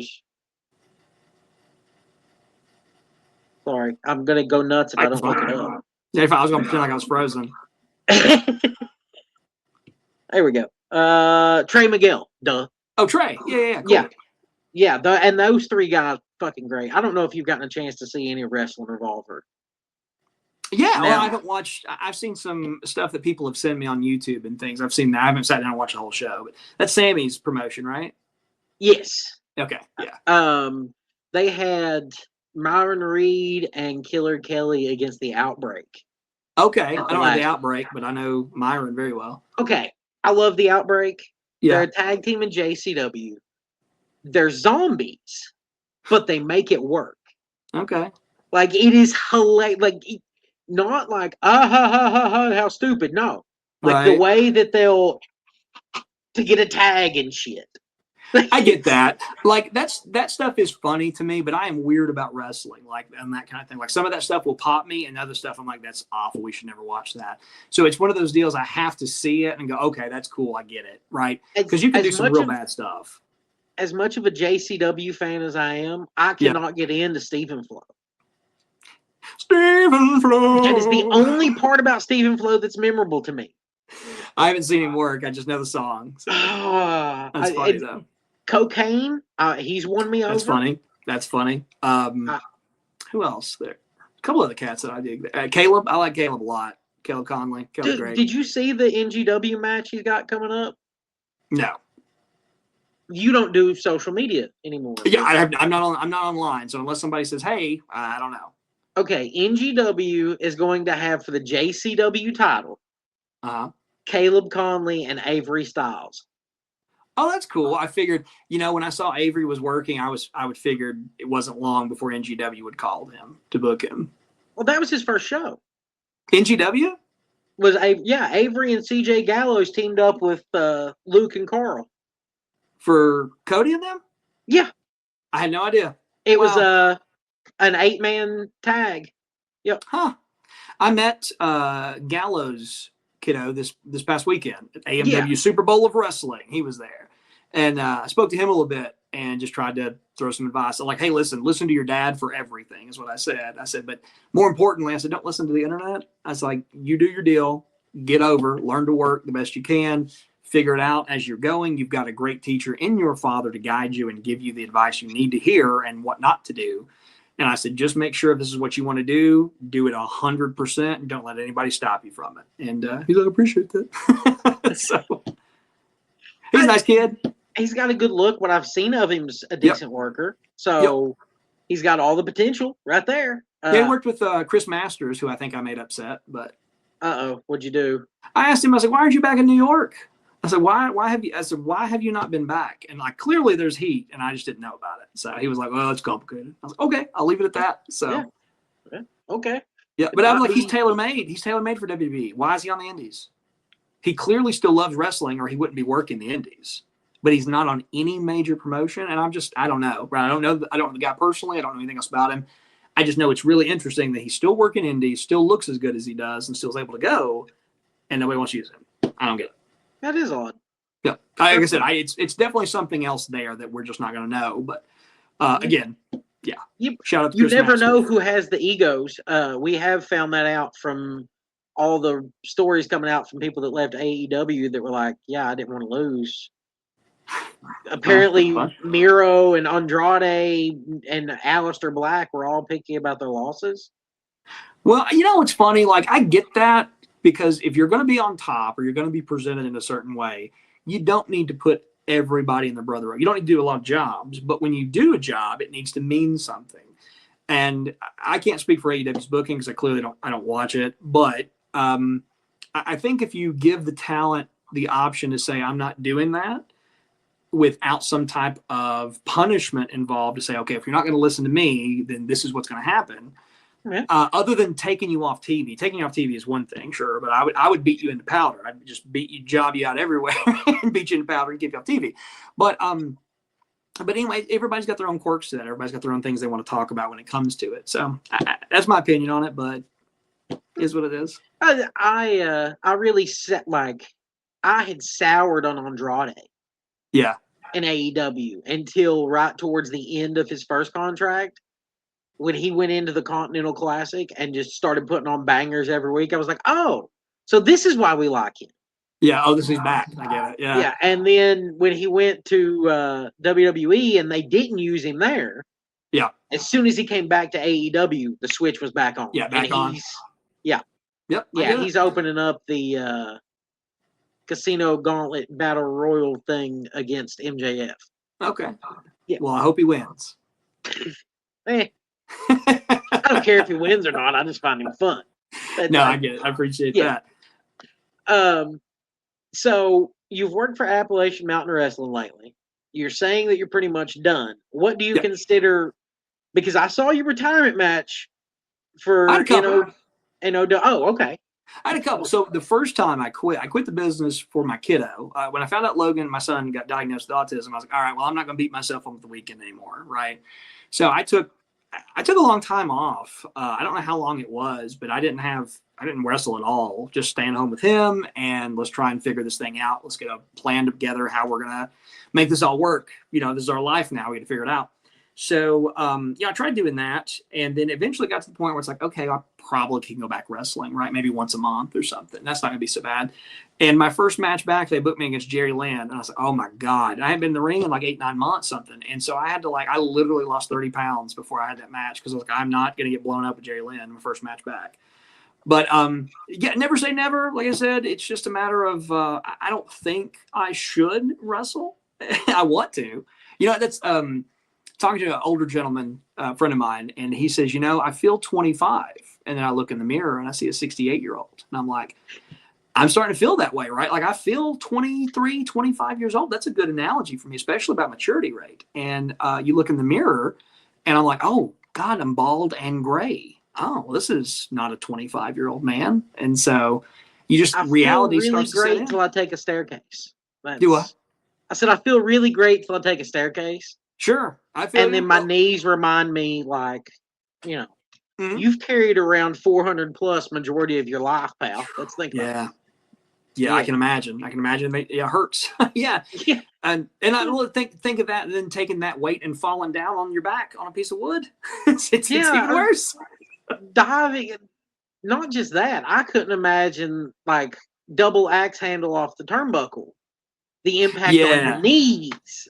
Stuff like that is what I think people don't realize. Oh yeah, that stuff hurts too. Like all of it hurts. It's just your adrenaline's going at the time you don't feel it. The next day, Sunday mornings, I always used to like to play Guess the Bruise, and I would look at my arms and body, like, how did I get this? I didn't even touch that part of my body, right? Like, why is it on the inner thigh? Where's that from? So, and all of that, I'm sure that it makes takes a toll on the family. And the physical. Oh yeah, bro, I body get heat all the time. I get heat all the time for canceling. I missed weddings and birthday parties and family reunions and gatherings and get-togethers and everything else to be in front of 7 people, 10 people, 100 people, at different shows. And that's how it was. And I tell you one thing, my family's not going to listen to this, so it don't matter. But I'll tell you one thing that always upset me was the fact that I wrestled literally for 25 years this year or whatever, right? In that time, I can count on a couple of hands how many times family showed up, which is fine. I don't expect them to watch something they don't like. But what bothers me more than anything is another person in my family started wrestling, and then they were like, "Oh, have you seen so and so?" And I'm like, "Oh yeah, So it's just one of those deals.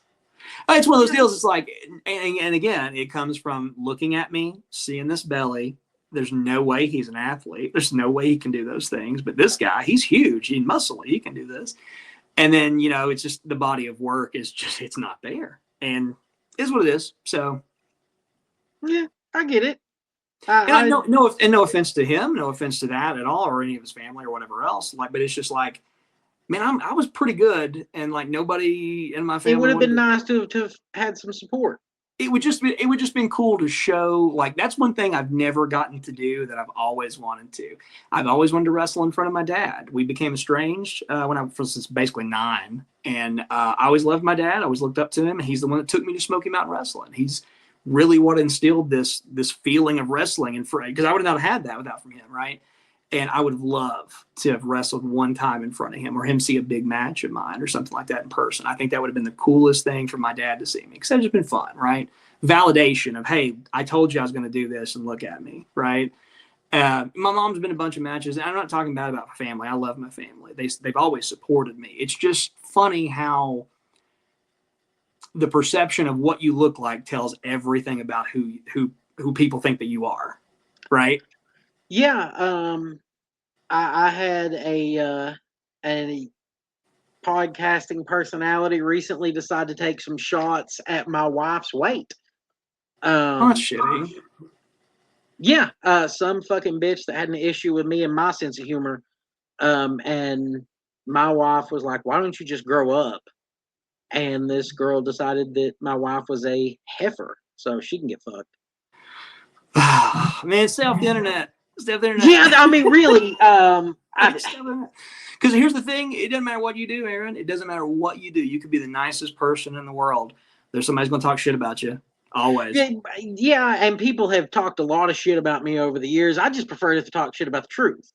No, I get that. I'm with you too. And Listen, I'm in the same boat. Like, there's like one person, maybe two people in this world that will say negative comments about me, and that's really it. And I'm not saying like I'm a super good dude. It's just I can name one. I bet you can. But nobody else like comes up. What a piece of shit this guy was. I've never had an attitude in the back. I never was a bad person in the locker room. Everybody's cool with me. I was cool with everybody else. Never refused to put anybody over. Never refused to do jobs. I did everything I was asked of, like in the business wise. And as a person, I just try to treat people with respect and treat them like good people and just do my best. I'm not perfect, but I do my best. But stay off the internet. It's the worst place in the world. Like, it's cool to read stuff, but as soon as you start to have an opinion about things, you will be told why you shouldn't have that opinion. So I don't even put it out there anymore. It's just not worth it. Yeah, I mean, I get it. I'm much more of a, this is my opinion. This is who I am. I'm going to be honest, and you can dislike me if you want. You can turn it off. Sure. It's not hard to just scroll past. Yeah, you don't have to I scroll past a lot of shit I don't like. Yeah, I feel you. I'm the same way. I just, like, when you see stuff, you're like, okay, I'm not doing this. No. That's why I got off everything. So I was like, man, all it is like trying to sell you stuff, or let's talk shit about the thing you like. My favorite one lately has been reminding people how horrible AI and data centers are. Yeah, absolutely. They're awful. Yeah, but they just don't seem to get it. No, they will. They will when their Amazon subscription says you've got 4 people in your house. You need to pay for the upgraded subscription. That's when they'll start caring. Too late. Every bit of editing that I do with shorts and graphics, it's all done right here on InShot. Yeah. Fuck AI. I have seen so many podcasts come and go that's like, check out our new intro, and it's a damn AI song. Yep. My buddy Logan, called him Dave, called him Denver. He put that song together for us, edited it for us. Yeah, so I like real shit. Let's keep it real. Yep, I get you. I'm with you 100%. I think I could talk all day about AI and data centers too, and flock cameras and all that jazz. But well, I am gonna start doing a like monthly roundtable on Fridays. Oh yeah. If you ever feel interested in popping into one of those, it's just going to be Friendship Fridays. Okay. Just shoot the shit, either wrestling, what have you. So we may get into flock cameras on one of the. All right, sounds good. I'll tell you a funny story. There was a guy on the Indies, Levi Everett. Yeah. Okay, Levi. I always mix his name up because my ex-father-in-law also. Levi, for those people who are not listening, he's Amish gimmick, right? Yeah. He turns butter in the ring. He grew up in the Amish community, and the reason he knows about wrestling is because he found the VHS tapes in the public in the library at the Amish Community Center, and he got to watch wrestling on the library. So he learned everything about wrestling from VHS. That's his gimmick. And anyway, father-in-law knew an Amish guy who made saddles, whose name was something similar to Levi. And anyway, so I would mix the two up. Anyway, they wanted me and Levi to do a conspiracy theory TV show for IWTV, where like he was going to say some kind of like semi-remotely this could be a thing, and I was going to say like the just off the wall absolute dog shit, just whatever I come up with. Now there's nothing I could say that hasn't been shown to be proven, so I'd have to make up something ridiculous, right? But that was the idea. It just never came to fruition, but that would have been fun. Like you saw the creatures come to life at Billy Bob's Wonderland in West Virginia? Well, they possessed me, and for the week afterwards, I was able to draw magnificent paintings with crayons just in that week. And then when the spirit left, I couldn't do it anymore, and then the paintings disappeared. Yeah, it's great. I was gonna come up with the spirit has now possessed the birthday chair that they have inside. Yeah, you'll have to ask. You have to ask Juice about the kudzu snake man story we came up with. We were driving. I haven't talked to Juice in forever. That's funny. He unfollowed me when he had his comic shop, and I don't know if he unfollowed me before or after the Clayton Crane signing, but that either was way. We came up with, we were driving to Hazard, and like, if you've driven to Hazard, you know how much kudzu is on the side of the road. It's everywhere. It consumes everything. And somehow we came up with the funniest mythology we made up called the Kudzu Snake Man, about a man made of kudzu who had snakes for hands and would live in the kudzu, and he would just come up out of the kudzu whenever he wanted to, and he would turn into a machete at some point that you could use to cut the kudzu. But if you grabbed the machete and you cut so much of the kudzu off, he would appear and he would possess you. Like, we just made all kinds of bullshit up for about 2 hours driving to Hazard. It was great. Kudzu Snake Man. Yeah, that's Wrestling Road. See, you should have taped those. Dude, like, you know, I would have loved to have some of the conversations and tape and things that on recordings that we did on the road. It would have been so funny. Like, we went to this in Ashland. We were working at the Armory. And before you get into Ashland, there's a small community. It's not really a town, it's a community kind of deal. And up on the hill is where they have like the community center or the fairgrounds. And every year that we would go, they would have the Boyd County Fair. Well, one year they removed the O and the Y. The Bi-County Fair. Huh? The Bi-County Fair? Oh, no, the Boyd Cunt Fair. Oh. Yeah. Okay. Yeah. So we all got pictures beside of that. That was real funny. That was a good time. But that was a good roast. I wish I still had those pictures. It's just funny. All of us standing beside pointing to the sign. It was very funny. And just stuff we would come up with. I was, you definitely don't know this. I was the king of prank calls on the road. I've called a who's list in pro wrestling.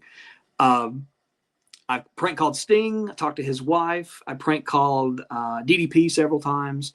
He answers, so he's great. I prank called not Umaga, Rosie. I prank called Test. I prank called. I booked a whole show in Sevierville. I pretended to be a promoter that I knew. And I called all these guys. My buddy Siggy had wrestled with Shockwave the Robot. And Shockwave the Robot was given Lex Luger's phone to take to the locker room. And he got into it and stole every phone number that was in there. So he texted everybody the phone numbers. So I had a who's list to call. And this was during the steroid trial, like 2007, 2008, the steroid scandal that broke. And so I was just calling, pretending to be like an investigator, talking about, we need to talk to your husband. We need to talk to your so-and-so about, his name showed up on this list of the suspected drug use. We're trying to investigate. I called, dude, I don't know how many people I called. I know I called Chase Stevens and left a message, and he immediately called a guy in the car with us. He's like, dude, they're on to us. But yeah, I just love it. I love prank calling. Wait, you mean Chase Stevens might have gotten into some juice at points? Oh, I don't know, but that's just what I'd made a phone call and he made a call back to somebody else. So I don't know. But Sting's wife was my favorite. She said, I think you've got the wrong number, and I'd appreciate it if you don't call back. She's real polite. And I was like, okay. So I tried calling it back again the next day. The number had been changed. Just that quick. She said, nope, out of here. Well, so Sting, if you were listening, and Mrs. Sting, yeah, I'm sure that Sting is hunting down Till 5 Wrestling. Yeah, from an incident that happened almost 20 years ago. I'm sure he has sat through an hour and 48 minutes to catch for this moment. And that's real truth, Aaron. That's why I'm not on social media. I'm hiding from Sting. So. Yeah, I get it. Yeah, I understand. Anyway. I mean, he's the man called Sting. His son is now wrestling. I know it. So that's bring it full circle, and you can wrestle him. Yeah, or prank call him. Either one, right? Yeah. Prank call him about his dad. Maybe that would work. So you should come out and be like, "So I'm your father." So your mother just wouldn't answer the call. Let me tell you the greatest prank call I ever did. You know, you're familiar with what's his name? I know I'm gonna butcher the name. Johnny Fairplay. Yeah. Okay. This is all verifiable. You can Google this. I'm just not bullshitting. So my buddy, a promoter I worked for in Tennessee, created a fake MySpace page of David Arquette. I don't know why, but he did. David Arquette's MySpace page was all this stuff about wrestling, how he loved wrestling and blah, blah, blah. Johnny Fairplay messages this account. It's the shoot Johnny Fairplay because he thinks it's shoot David Arquette. So my buddy gets Johnny Fairplay's phone number. He's like, I don't know what I'm going to do with it, but I got his number, right? So I prank call him one night after a show. This is the same week that he debuted for that Hulk Hogan's Reality Wrestling, And Danny Bonaducci, he jumped on Danny Bonaducci's back, and Danny Bonaducci slung him off, like arm drag kind of deal. And like he messed up all of his teeth. Like he hurt his jaw and broke a bunch of his teeth out, right? So I call him like the second or third day after maybe the day after his surgery, not knowing, he's had all this. So I call him up and I do a terrible David Arquette impression and pretend to be David Arquette.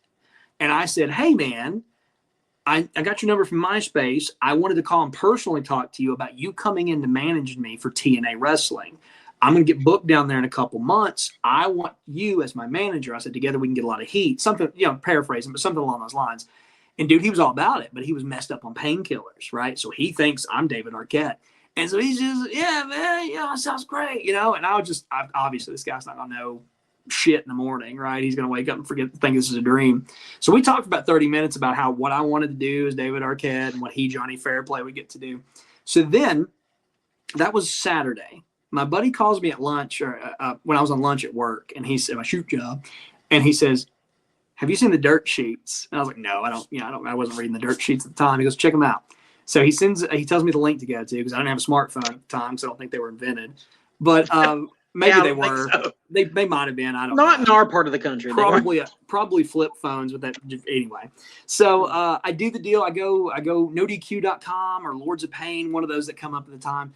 And then first thing, David Arquette to TNA, question mark. And you click on it. It's like, sources tell us that Johnny Fairplay is going to be coming into TNA with David Arquette as his lead or whatever. And like, no more news at this time, blah, blah, blah, blah. So he leaked that to the dirt sheets, because it's me and him and the 4 people in that car. That's the only people knew about this bullshit. And he leaked that to the dirt sheets, and it was all over the internet. If you Google David Arquette TNA, it comes up for the dates that was listed there, and it's reported. And everybody underneath the comments just shitting all over it. And I was like, man, I hope he gets there, because he'll make a ton of money for people booing him. That'd be great. Obviously, that didn't happen. Fast forward a few years later, I go to Lexington Comic-Con, and I meet him. I shake his hand. I'm like, hey, man, do you remember talking to David Arquette? And then he just no-sold it. No-sold the whole thing. He goes, no, I don't remember any of that. I said, you don't remember talking to David Arquette about booking to TNA? No, I don't know. I said, well, I'm the one that prank called you, right? I'm the one that did it. I know I did it, And I showed him the phone number. I was like, this is me. I was like, I just want to tell you, I got your number from my buddy had a fake MySpace profile of David Arquette that you fell for. And I called you. And he just did not he would not put it over. I was like, man, I got you real good. You're not even going to put me over. Get out of here. He's like, you want to buy pictures? No, I don't. Yeah. Either way, that's my David Arquette story. This is a 2000. What was it? $20 for a Johnny Fairplay autograph, or it had already gone up to 30? Yep, at least. Because for whatever reason, he charges more now. Well, he's real popular. Oh yeah, super popular. Former TNA wrestling superstar. Yeah. Former manager David Arquette. At least in his pain pill laden brain, it was. It was at the time. Like I said, he was messed up, because he said he told me he was on a bunch of painkillers because of the surgery. He's like, I just had surgery. You can barely understand him. He's like, I just had surgery, and because he's got like 5 or 6 replacements on one side alone, and I don't know if they reconstructed, but they did something to his jaw. And he was talking about it. I felt terrible for the guy, but I'm like, also don't jump on Danny Bonaducci's back on a red carpet event and get your ass whipped. That's probably rule 1, but whatever. Yeah, here we are. I remember back in the MySpace days, me and my friends, we were trying to start a company, and we're getting prices from everybody. And Ron Killings quoted us $150 more than TNA had quoted us for him. That's interesting. That's fun. Yeah, I always enjoyed those kind of incidents. And that was I'll tell you my any young wrestlers out there listening, I'll give you my secret to getting a good payday. And I never made a ton of money. I don't want to speculate and say I made all kinds of money. I don't look the part. If you look the part, you can make way more money. Trust me. Even if you suck, you can make way more money if you look better. But what you do is when you're negotiating the booking fee, right? And you're saying, well, how much, blah, blah, blah, blah, blah. I had a number in mind depending on where it was. And usually that number was a base number. And then however many hours I was traveling there, I would add an additional whatever for trans and come up with a number, whatever it was. And then I would put more on that to negotiate to closer to that number. Because if you ever just say, this is what I want, you never get it. And they always go lower. They always go lower. So you just go high and you do this. So I don't remember what the number was now because it's all different. But I would do that forever, and I would just quote that price. And either I hear back or not, it's a different story. But I got smart, and I learned a trick. And I heard a guy do it for a sales call. And I said, well, I'm taking that. And it basically goes like this. They say, how much, what do you want? How much you coming in for? Blah, blah, blah. You go, okay, well, I'm traveling this many hours, this many miles, whatever, blah, blah, blah, blah, blah. What's in your budget? It's perfect. It's perfect. It puts them on the spot. Well, okay, I've got to tell him a number that's in my budget for what I can pay for him. And that number's got to be something that he's going to want to do or they're going to want to do. And if it's not, then, they're going to say no and we'll go from there. Now, if you don't want me on the show, it's a different story, right? I price you high, we'll walk away. But if you wanted me on the show and I wanted to be on the show, clearly let's work something out. But I would start high and I would end up about, 20%, 25% less than what I'd asked for. Which is exactly what I wanted in the first place. It's just, I think people do that anyway. I just happen to learn to do it when booking for wrestling money. And what's in your budget? It'll guide your way. Yeah. Always be willing to be haggled down. Yeah, I think that realistically, I think you have to look at things realistically as a professional wrestler on the indie scene. Like, what are you going to get? Are you going to sell 5 tickets at $10 a piece, right? Are you going to sell that? And some cases, yes, I absolutely could sell 5 tickets at $10 a piece. I could probably sell 10 tickets some places. Not all the time, not every place, but some places. And, but that's the other thing is if you can sell 5 tickets, well, you can't get paid $50 because, well, I didn't make any money. The promoter's got to make money too. Right. So like my big deal, and this is, again, I did this whole thing backwards. And if I could redo it again, I know exactly how I would do it. But, I made more money at the gimmick table than I ever did in backstage. And everybody says that, but I just didn't know. I didn't have confidence in myself as being a babyface big enough that people would buy stuff. And at the time I figured out they would, I was, on the way out. So I probably could have been making more money along the lines selling T-shirts and pictures and all that. I just didn't think somebody wanted a picture of Fat Ryan Dookie in their house. That's all. But I would have put it in my binder with the others here. Well, I'll send you one then. It would be in here. I'd put a Brock Landers one in there too. There we go, Loverboy. Yeah, but so that was kind of my deal. I ended up making way more money at the gimmick table, and because I appealed to kids, so I wouldn't charge kids an arm and a leg for a picture. Like my pictures were $3, right? 5 at the most, right? I wouldn't charge nobody crazy money for this stuff because I was on pictures and stickers and little doodads, right? Because kids come to the table, not adults. Adults like me and they'll come talk to me, but like they don't want an 8x10 of a fat, hairy-chested dude. I wouldn't, right? I get that. I'm not that important to have a 8x10 on your wall. You'll buy a picture of a chick all day long, and that sells great. But like, not me, right? So I would just be like, well, we'll do this. So I just changed my style up of what I wanted to do and how to sell that, and I kind of made a market off just selling to kids. I would just basically $1 or $2, $5 max. I think I sold. $10 was the highest thing I ever sold, and I think it was like a combo pack of stuff. So like, and that was my favorite thing about the gimmick table. Making money's great, but if you get to talk to kids, like that was my favorite part of it because they'll be like, "Man, I love wrestling" or whatever. You're so cool, and I don't need that. I don't want that from the kids, but what I get to say back to them is like, "Oh yeah," and they'll ask me how to become a wrestler or whatever, and I tell them this story about what I did.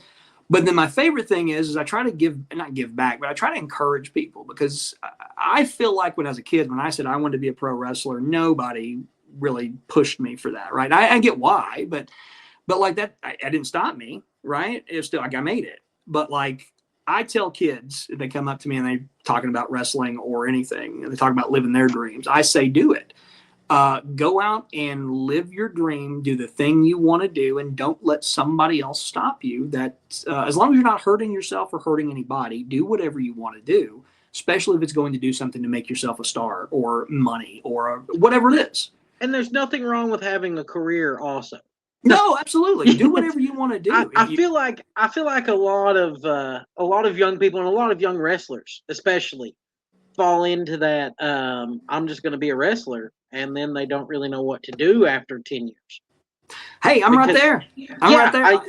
Same thing. Like I was like, well, this is it. I didn't have a plan B. I didn't go to college because one, college was super expensive, and I probably could have got some scholarships because I used to be pretty smart, but I didn't want to. I was tired of school, right? I was just It's all the done. concussions, dude. You fucked yourself up.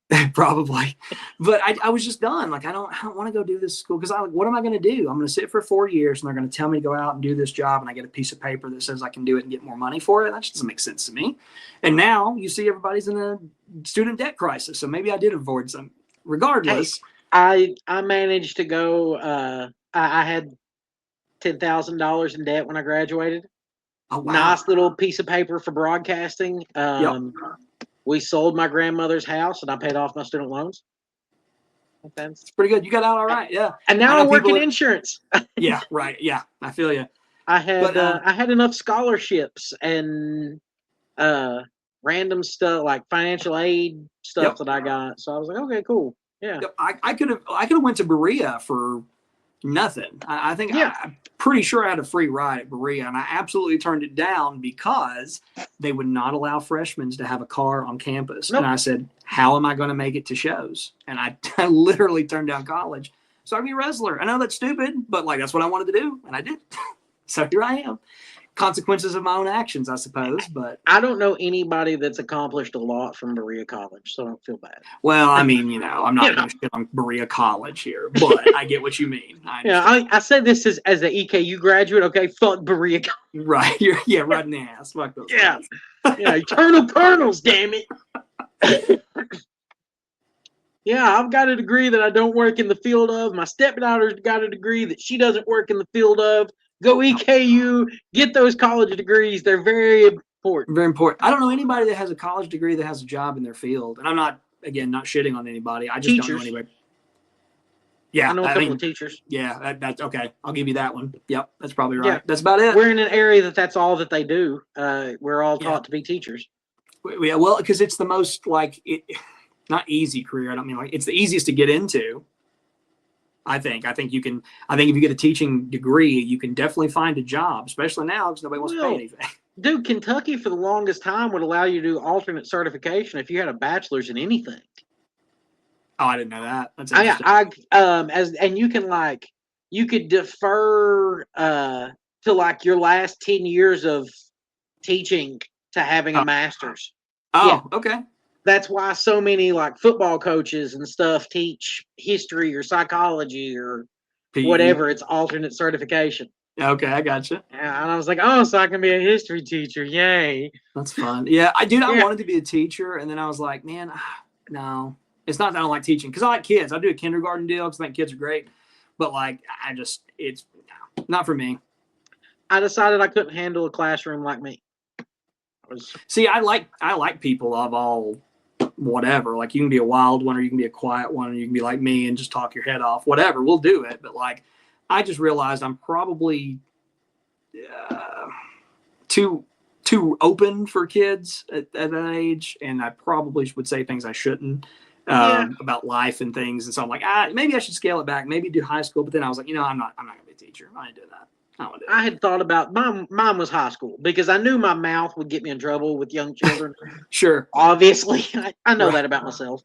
But then as I was in like my second year of college, I said, do I really want to deal with a bunch of teenagers every day for 30 years? No. Yeah, I get that. Yeah, absolutely. Like it sounds like a good gig, and I think if they paid more, I think teachers deserve to get paid more. That's a whole other podcast in and of itself. But yeah, I think if they paid better, I think more people would be teachers, and I think we'd have better teachers. And that's my. I think that's the thing. I don't necessarily know that we need. I think teachers need better benefits. Sure. And we should have those benefits influenced by their students' performances. Oh, that's interesting. Yeah. I get that to a degree, and I think that can work. But I'm not an educator, so I don't even know. I would be lying if I said this is a good idea, because I'm not educated on the matter enough to make an opinion that makes sense. I can say that sounds good, but I don't know if it is good, or even in my opinion of giving teachers more money. I don't know if that's a good idea or not, but it sounds like it should be a good idea. I think that if we were teaching people. I vote we give everybody except for government officials more money. I don't think government officials should get paid. I think I don't have a problem with government officials getting paid. You need to be paid the minimum wage. I think they should get paid. If they're going to do that, $7.25 is what you get. Yep. But You then are that's a just going to public incentivize servant. them to get sweetheart deals and backdoor money and all this other stuff. It'll be really scrutinized, and not like it's not going on now, but I mean, yeah, they're already becoming millionaires off of us. Yeah, I know. I think we should do it in a situation where you don't get elected to get it. You just get a note in the mail. Like, it's your turn. Oh, And then if you like do jury bad, duty? yeah, if you do bad, you go to jail. That's what we should do. Jury duty for elected officials. You get a year or a 2-year term, and at the end of those 2 years, everybody in the state gets to vote on how you did, or the area gets to vote on how you did. And if it's bad, you get fined for all the bullshit. That's absolutely what we need to do. So Ryan Dookie is going to get a letter in the mail to be like circuit clerk. Yeah, absolutely. Yeah, or dog catcher or whatever, Yeah, right? yeah. Anything like dog catch. Like everybody talks about that with the Olympics. Like they just get the letter in the Olympics, so you got to go do this. That would be funny. It'd be even crazier if you got a letter. It's like, well, you're a public official now. Yeah, I mean that would work. You would honestly have people actually be concerned about our society more at that point. Absolutely. Oh God, did you see who's in charge? We can't do this. We got to go vote. Yeah. Yeah, absolutely. Actually, no, Ryan. We both know that's not the case. Well, we know for a fact that is not the case. Well, buddy, come on now. Lord, what are you trying to imply here? Uh, Yeah, everybody knows. Yeah, that's you know how I feel. Mhm. I think everybody really knows how I feel at this point. I just don't air it on the show. Yeah, I mean, I don't see Yeah, many I don't- people arguing with you on that one. So Yeah, I don't do politics on the show. Oh yeah, I Well, don't think it's a good idea to do politics at all. Local No, politics, I do think, have is a a little bit friend different, but That like keeps national, trying to I get wouldn't me to do recommend it. a politics show with him.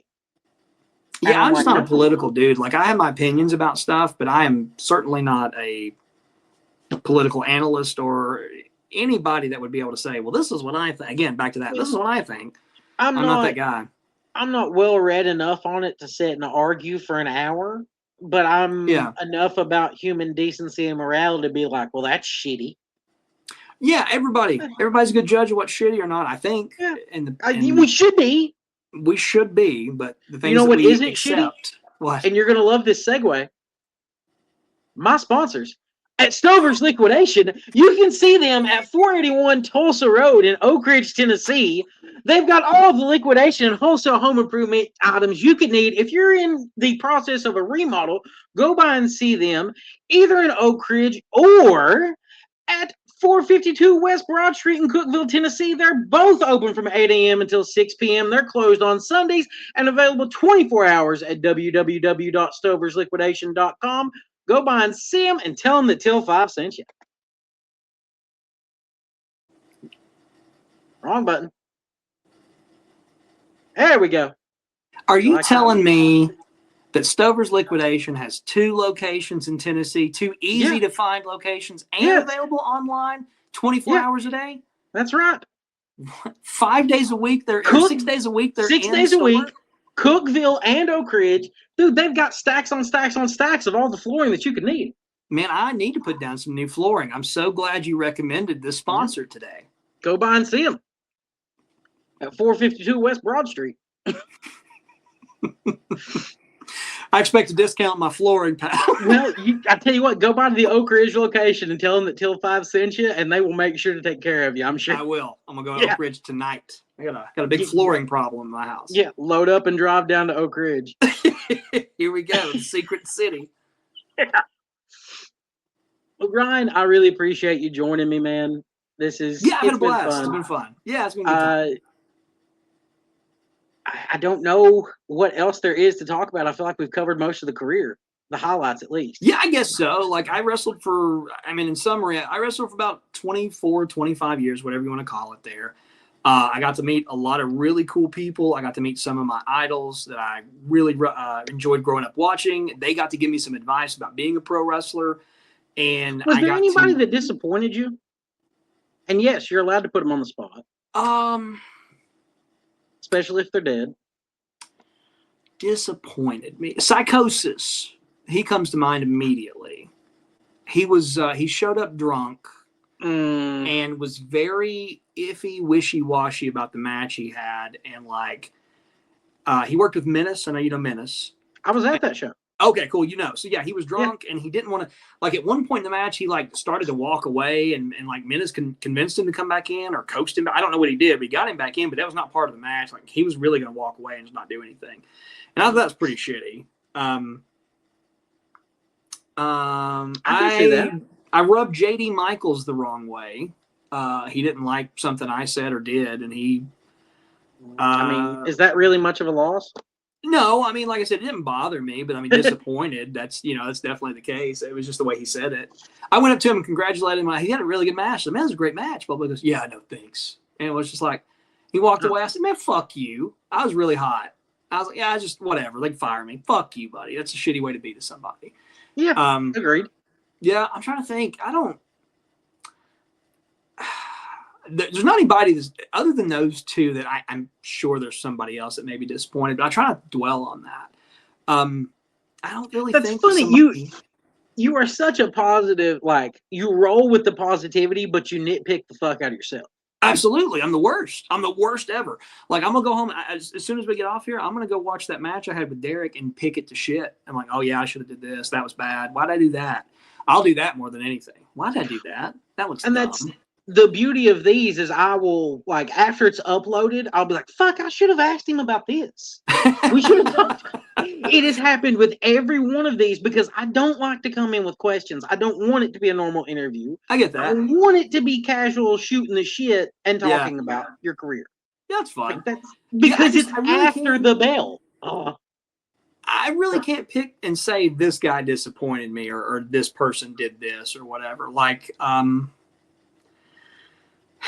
said, just him showing up drunk was weird and being an asshole was bad. Vader wasn't very personable to be with or be around. He, because I was trying to pick his brain about the UWFI, right? Like, because I was like, everybody's like WCW, WWL. I was like, hey man, when you were in UWFI and get the shit kicked out of your legs, like, what were you planning on doing? And I was like, did you know any shoot holds that you were going to snap a guy into? And he's, oh man, over in Japan, you just got to be tough. That's all I said. I was like, thanks. And I just walked away because I was like, again, he either thinks I'm a goof or, whatever. So I was like, all right. So that was kind of disappointing because I was like, Vader would have been cool to get to shoot the shit with, but he didn't really say much. I get that. Yeah. Sometimes you interact with people and you're like, well, that didn't really go as well as I thought it would. That's not what I thought. Or he's really different. A lot and of then people you get the ones wrong. that are better than you expected. Yeah. Joe was cool. Like I said, he was very standoffish until we had the match. When he came back, he's like, next time you work somebody from TNA or Ring of Honor or anybody that's made any money, he says, be confident and tell them what you can do. He said, you can go, you know what you can do, look good or whatever. He says, paraphrasing again, but you look good doing this. Tell them what you can do confidently so they'll know you're not some goof. And I was like, you got it. I never acted that way again. Because I was like, yeah, I do this thing where I jump off and, And he's like, okay, all right. And then we did it. And he's like, oh, all right.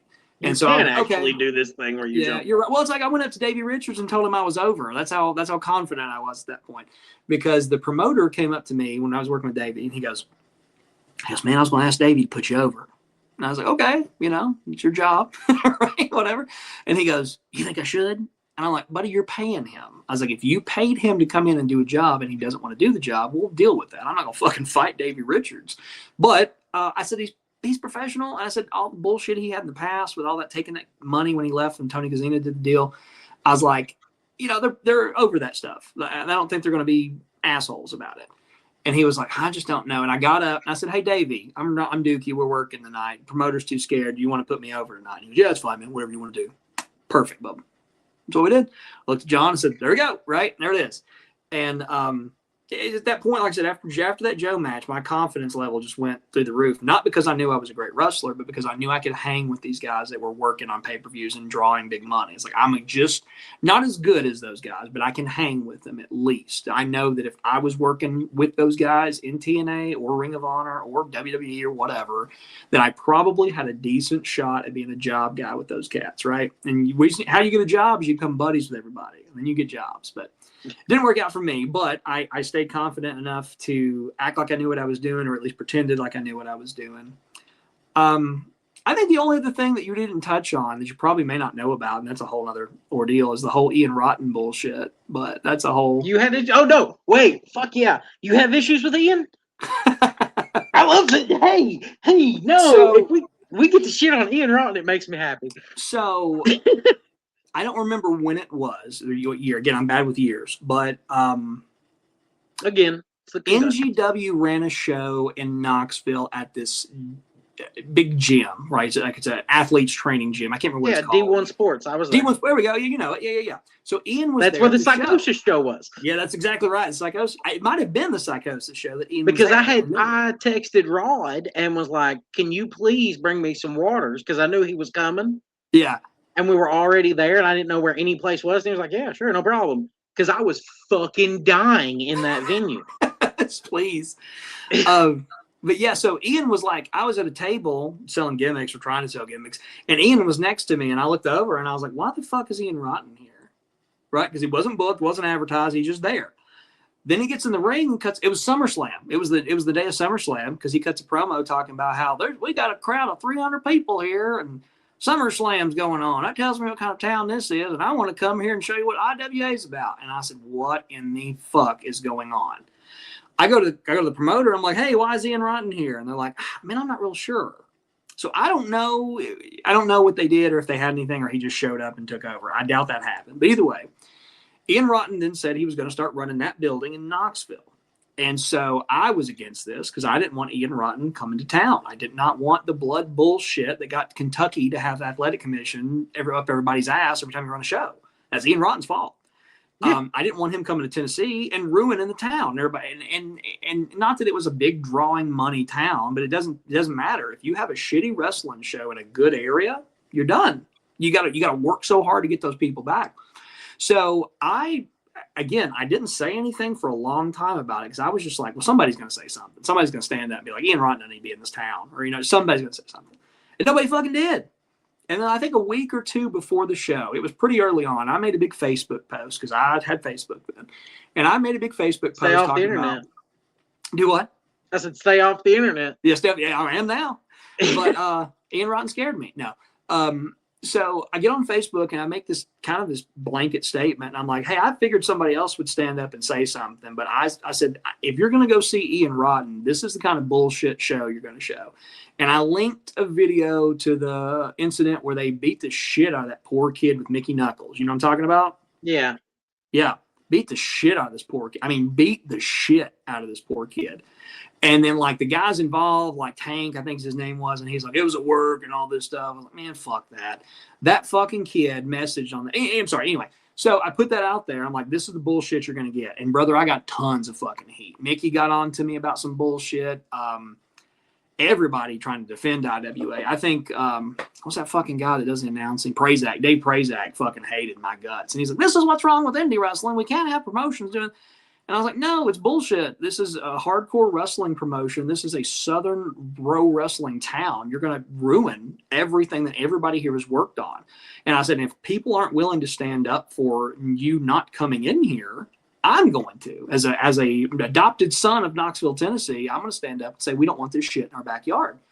And I got some heat for it from everybody. The boys got mad at me. The talent that was booked on the show, I got a bunch of like mean comments and not threats, but mean statings from them. And every one of them rebutted, like, you're a good worker. Don't work for Ian Rotten. He's not going to pay you.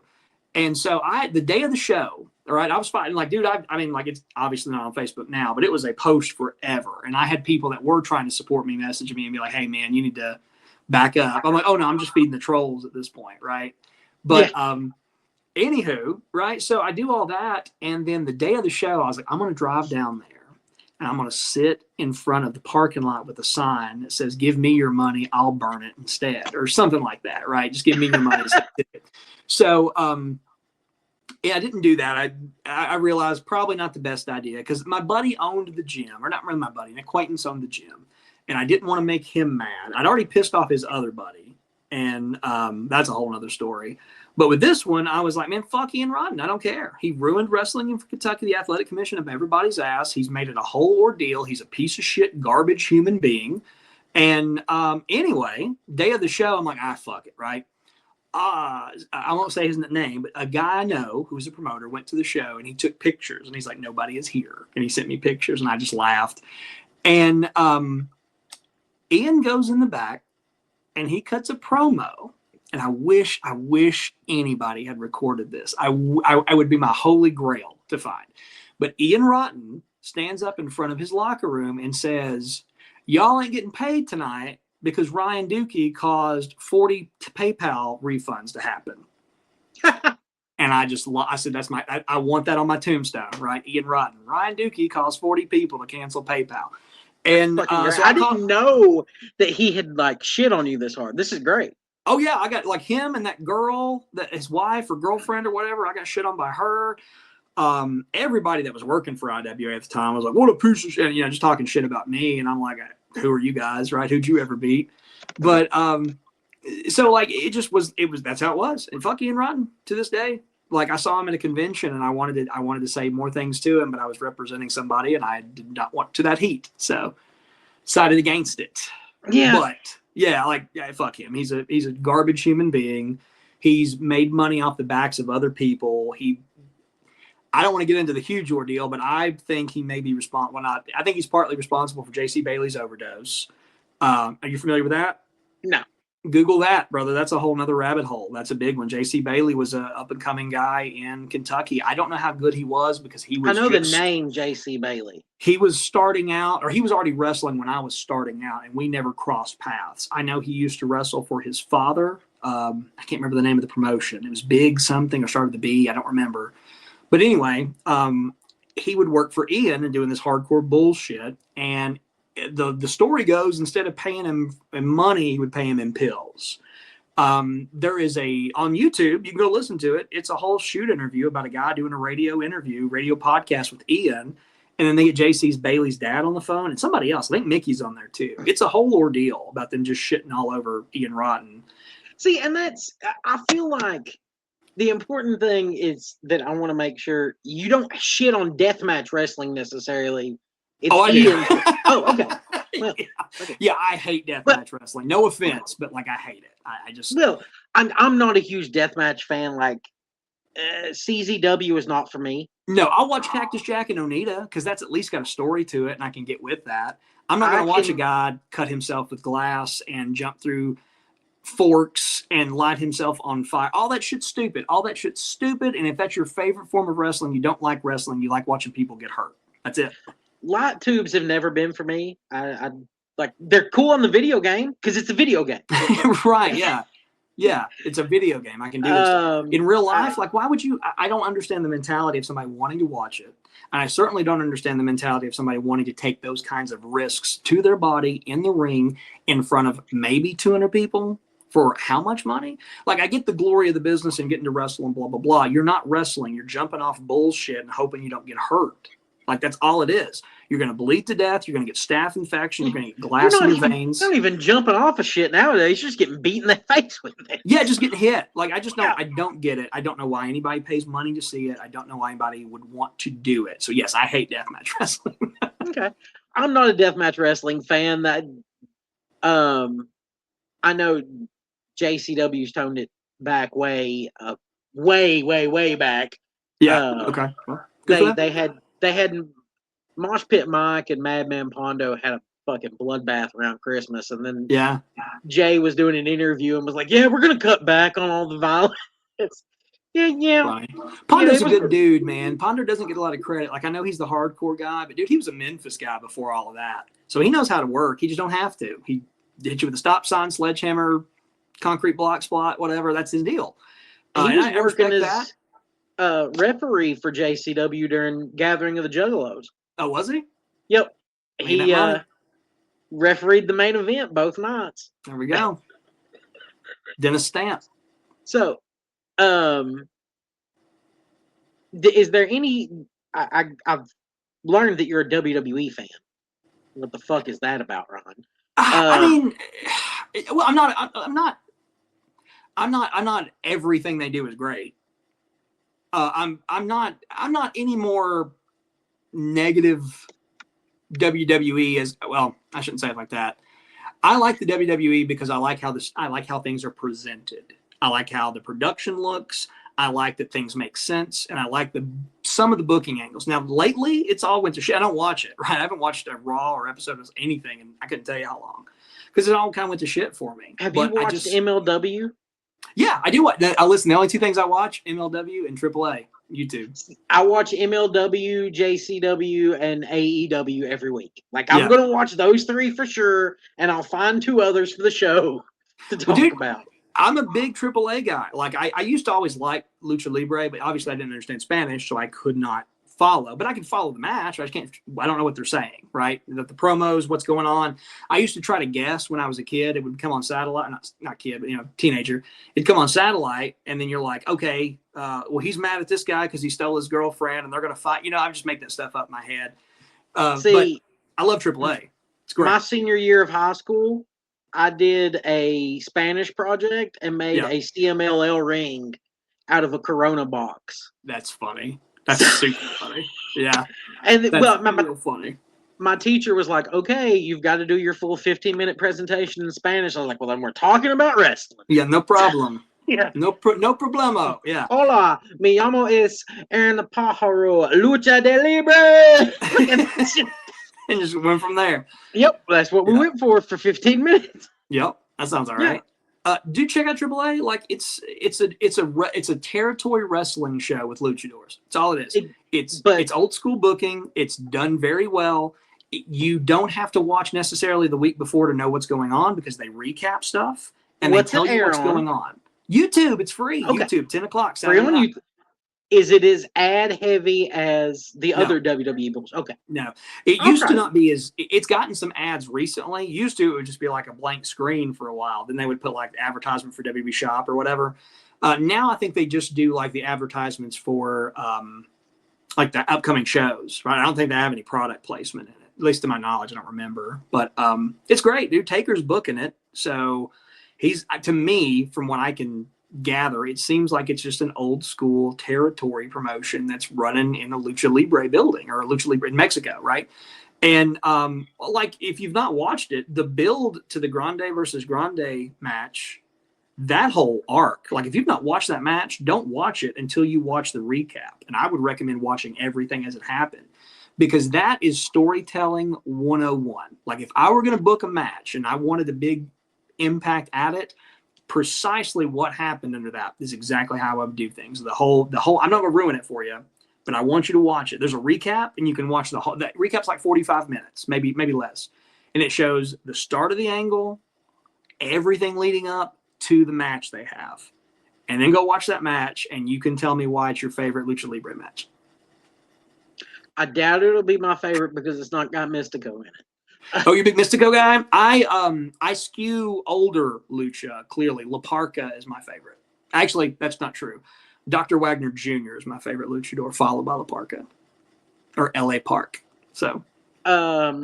Last year for Christmas, one of the things that I got for Tanner, and I had to get one for myself, I have no idea where it is, though, is a bottle of La Parka body spray. What? I want to see a picture of that. La Parka body spray from Mexico. I found a guy. He goes down there all the time, so he has random shit. Yeah. Hold on. Let me see if this is. This is one of the things I got from him.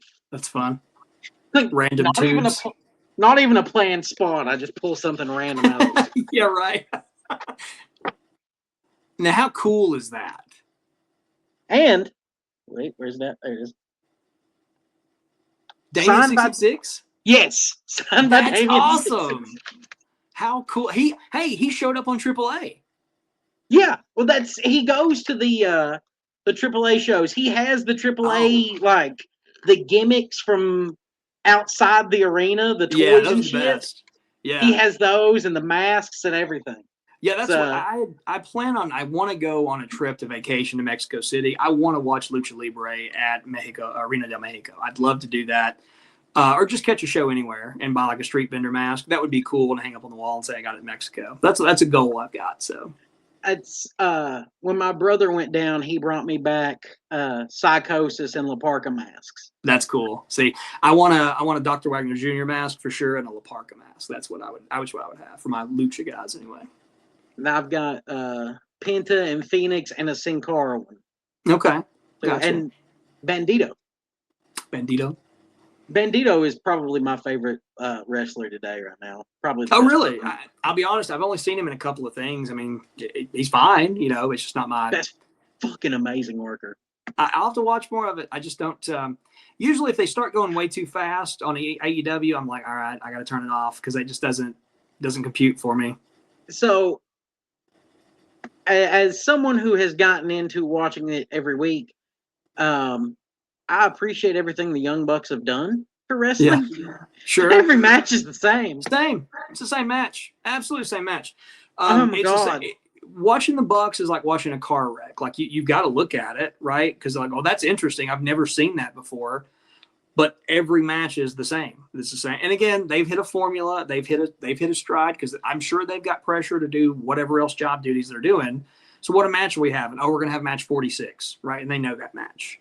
And that's probably what they do. And so I don't fault them for it, but at the same time, when things get stale and you don't change, you die. So hopefully they can pull it off and keep their money flowing. I'd really like to see them bring grizzled young vets up to the main roster more with AEW. I don't know anybody. I'll guarantee this. I don't know anybody you're going to tell me on AEW. Not because I hate everybody at AEW. I just don't watch it. Well, I mean, the Machine Guns are there now. You know the Machine Guns. I heard that. Yeah, that's very nice. They were some really nice dudes. I met Chris Sabin at Impact when I was down at a TV taping in Nashville, and he was not working. He was doing some backstage. I can't remember what it was for exactly. I don't know if he's agenting or whatever. He was super cool. He and Petey. And then I met Alex Shelley at an NGW show, and I had to tell him, I was like, man, I'm really jealous of you. And I said, because you're younger than me and you're so much better. And he started laughing. And I said, I always wanted to be like the young guy who was really good. And I was like, you put 1983 on your, he was 1981, whatever it was. He's a couple years younger than me. And he would put that on his gear. And I was like, all right, so I know how old he is, right? He's 2 years younger than me. And you just see him work and you go, God, I wish I had that time invested to do it, but I didn't. So, but he was cool. I don't understand how Alex Shelley didn't end up bigger than he did. He's 5'10". But fuck. It's it. Well, here's the thing, dude. Like during that time, if you're 5'10" and under, you're gonna do great in TNA, right? Do great. Anywhere else, like WWE was not looking at guys like that at that time for sure. There was nowhere else to go but TNA and Japan or Ring of Honor, and Ring of Honor probably wasn't paying very well at the time, I assume. But they had a really interesting thing in their contract that, because I asked them about a little bit of that, but basically they got more money paid from TNA off of their contract than they were contracted because they made more money off indie bookings than they were making off their TNA contract. So if you can believe that, a national wrestling company had to pay their talent more money because they were getting paid more money on the indies than they were working for TNA. And I think that's because TNA got a cut. Yes. Of the indie shows. I can go into this for you because 2009, was it 2009 that Danielson got fired from the WWE and came back? Sure, sounds good. For choking Justin Roberts. I remember. Yeah, I don't know. I don't remember that happening, but I don't remember what year. But the Guns had quoted me at $500 apiece. Okay. And TNA was going to get $150 apiece of that. Yeah. Yep. Oh, I know. Yeah, like I said, so they ended up having. Like, I remember. Who was it? Somebody put me on to that. I can't remember who it was. It was a guy at OVW but he was Joey Matthews. I can't remember his name. Nice dude. Anyway, he was telling me about that because he's friends with them. He was telling me how that worked. And when I met them, I was like, hey, how did that work? And they were like, yeah, I got this money, but we ended up getting more money from TNA because we made so much from indie bookings. Well, that's cool, I guess. But either way. Yeah, the Bucks were $300 apiece. Back then? That's interesting. Yeah. Generation Me was $300 apiece. Oh, yeah, Generation Me. Yeah. I gotcha. Very cool. The guys who ran AdventureCon back in the day, it was them that I was working on it with. Okay, and cool. We had emails from Danielson and Angle that was going to be our headliner.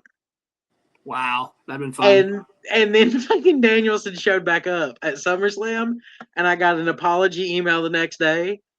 He was like, I couldn't let anybody know. I'm sorry. I was like, You're good because Yeah, I it was get also, it. You know, whatever. I mean, it was something that I was doing in my spare time that was also counting as a college final for me.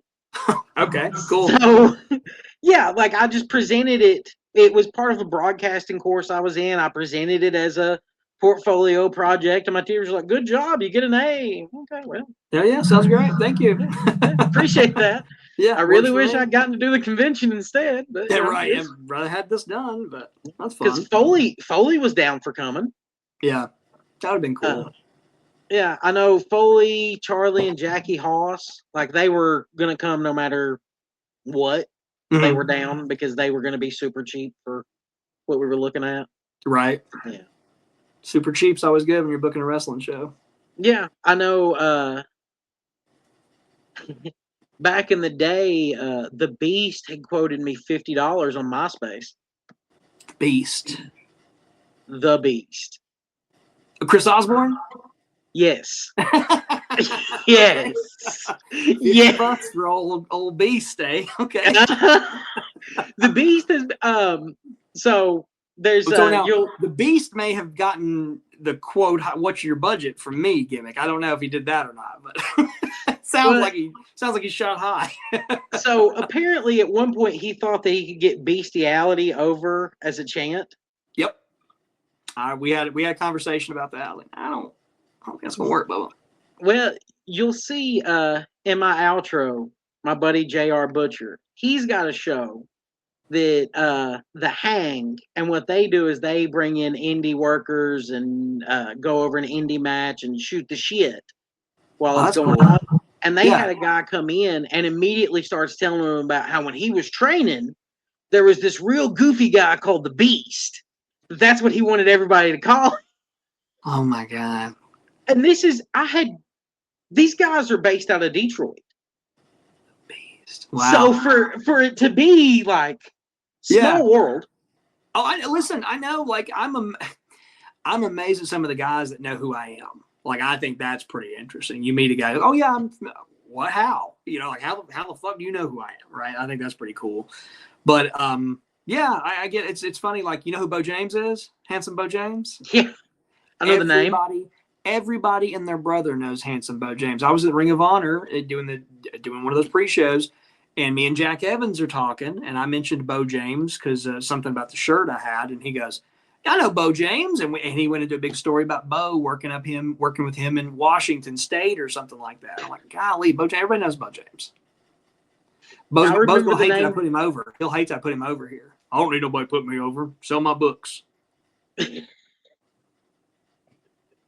Well, Bo James, real quick, Bo James got the greatest video on YouTube ever. If you go look up Bo James on the internet, his channel's King of Kingsport. One of my favorite videos. I always wanted to replicate this, but this is another thing I didn't get to do. I wanted to replicate this video and me be in his place and take it over. So Bo is part of this heel group down in Kingsport, and they're outside, and Masked Superstar is out. Bill Eadie's there with the mask on, right? And he's doing a promo, and he's talking to the guy, and he's like, "We paid you to be here. We want you to film this. I'll have a demonstration by my man Bo James." Bo walks up. He's got a referee with him, or referee's out there, and Masked Superstar is like, "All right, Bo James has paid me good money to learn my expertise on my favorite hold, the Cobra Clutch, who was taught to me by Great Baba, the giant in Japan, and now he's dead. So I hold the secret to the Cobra Clutch, and I paid my Bo James has paid me to learn the secrets." So then Bo's like, "Hey, listen, referee, we're going to give you $200. I'm going to let you keep that if you just let me demonstrate the hold. As soon as you say you're hurting, whatever, I'll let you go." He goes, "I just want to demonstrate it." And the guy's like, "All right, whatever." And so Bo locks in the hold. You know how this guy's. Of course, he's choking him out. The referee's flailing. And they throw him down.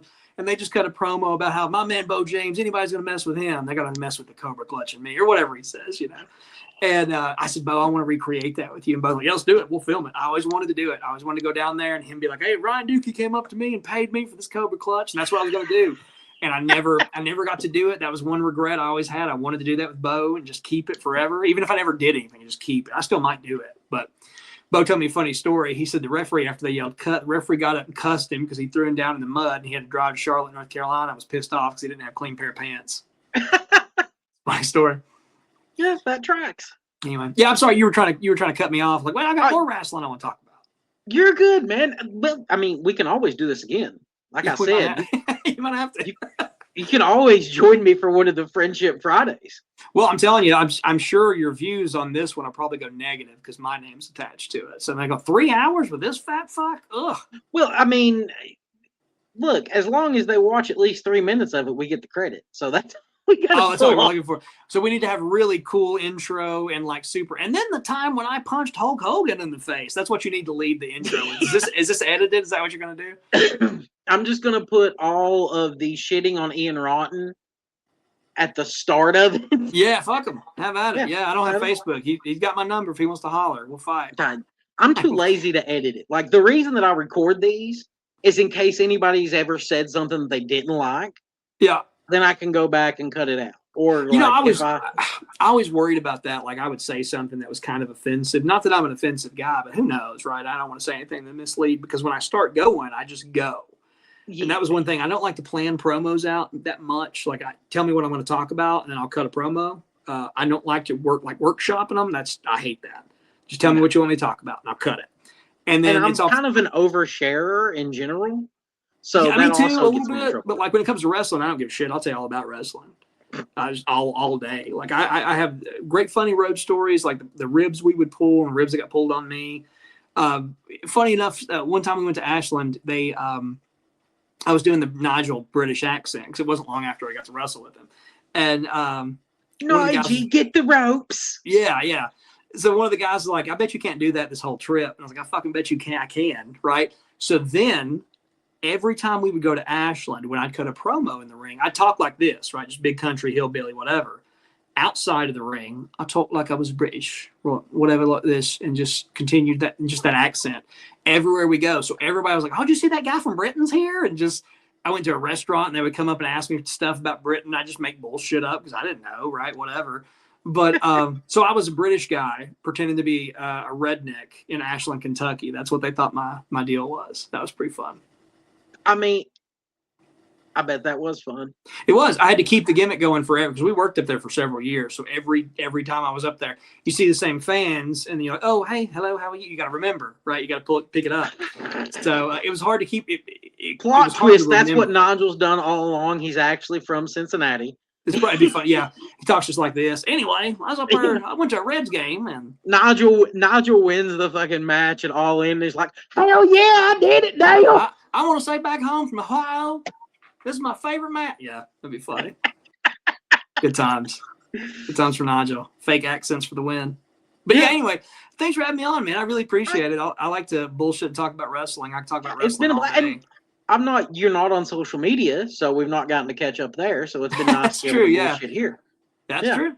Do it again sometime. It'll be fun. I kind of hate talking to people on the telephone. That's all. Yeah, I understand. I'm with you 100%. Nope, I don't want to. No, you can text me. We'll text. Sure. Yeah, I text people. I've got a friend that he tries to call during wrestling. Sometimes I'm like, no. Yep, not happening, bud. Sorry. No, we're good. Not today. Appreciate that. I remember those days. I wouldn't answer the phone during wrestling. Yeah, I remember that. But I never answer a phone when I'm hanging out with the missus. Okay, because that's a good call. I'm like, I don't, unless it's my mom, my brother, or one of my close friends, I'm probably not, it's not that serious. I got and most of them would text me first anyway. Sure, right. Yeah. But I appreciate it, Ryan. Like I said, dude, if you ever decide to get back into the ring, you got to let me know. Well, I tell you what, if I ever do, I'll announce it right here on After the Bell. At Till 5 Wrestling, we'll just let you come on live and you can call Ian Rotten out on a Monday. Yeah, I'll challenge him to a match is what we'll do. We'll just challenge him. Ian Rotten, if you got the gut, I'll cut a Terry Funk promo on him. Ian Rotten is a lover of chickens. He's got a one-track mind the way a hog thinks a slop at supper time, except he doesn't think a slop. Ian Rotten is concerned with money and money alone. You ever watch that promo? Him talking about Jerry Lawler? Yeah. I love it. It's my favorite one. Anyway, sorry. You need you a shirt that says Ian sucks eggs. Ian sucks eggs. Yeah, I mean, Only guy I've ever really had heat with over bullshit is Ian Rotten, and he knows exactly why, and I'm not alone in not liking Ian Rotten for what he's done and what kind of a person he is. So I don't care what you think about me about not liking Ian Rotten.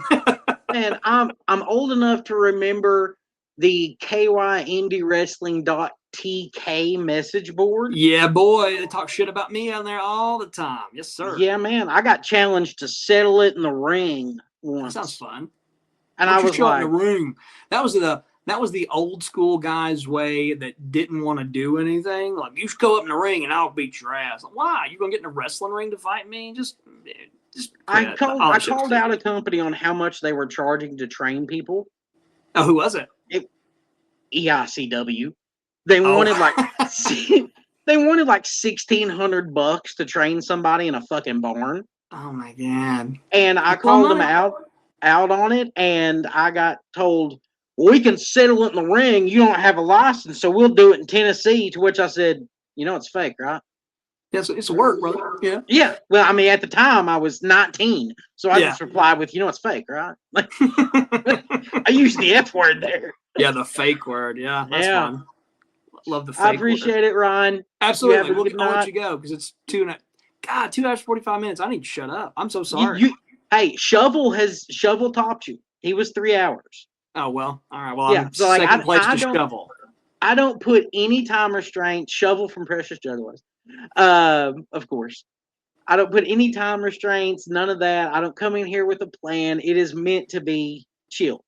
Yeah, I mean, I've had fun. Like I said, just love talking about wrestling. I can do it all day. Clearly, we've done it for almost 3 hours. So, yeah, I loved it. We'll have to do it again. It's good talking to you in person, or not in person. I'll have to get you on sometime to actually like analyze some wrestling, do a recap of something with me. Oh God, you would hate it. You'd hate what I like. I want you to, it'd be funny. You should find like your favorite AEW match, and we will live watch it, or me take notes about it and do a review. That'd be awful.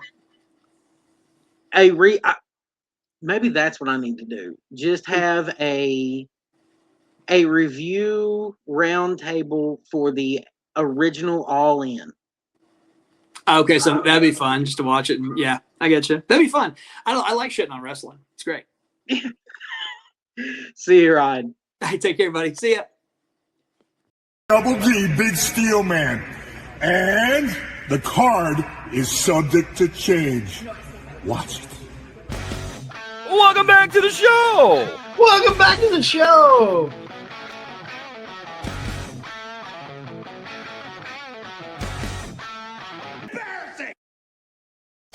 Greetings, Earthlings! I'm your friendly neighborhood juggalo, JR Butcher, and welcome back to the weird side of the internet. It's Sunday. You know what that means. That's right. Oh, hey. Shovel, Precious Juggalos. Hey, I paint things, and I have merchandise. I have all kinds of stuff. Like this. Oh, did I mention that I also do this?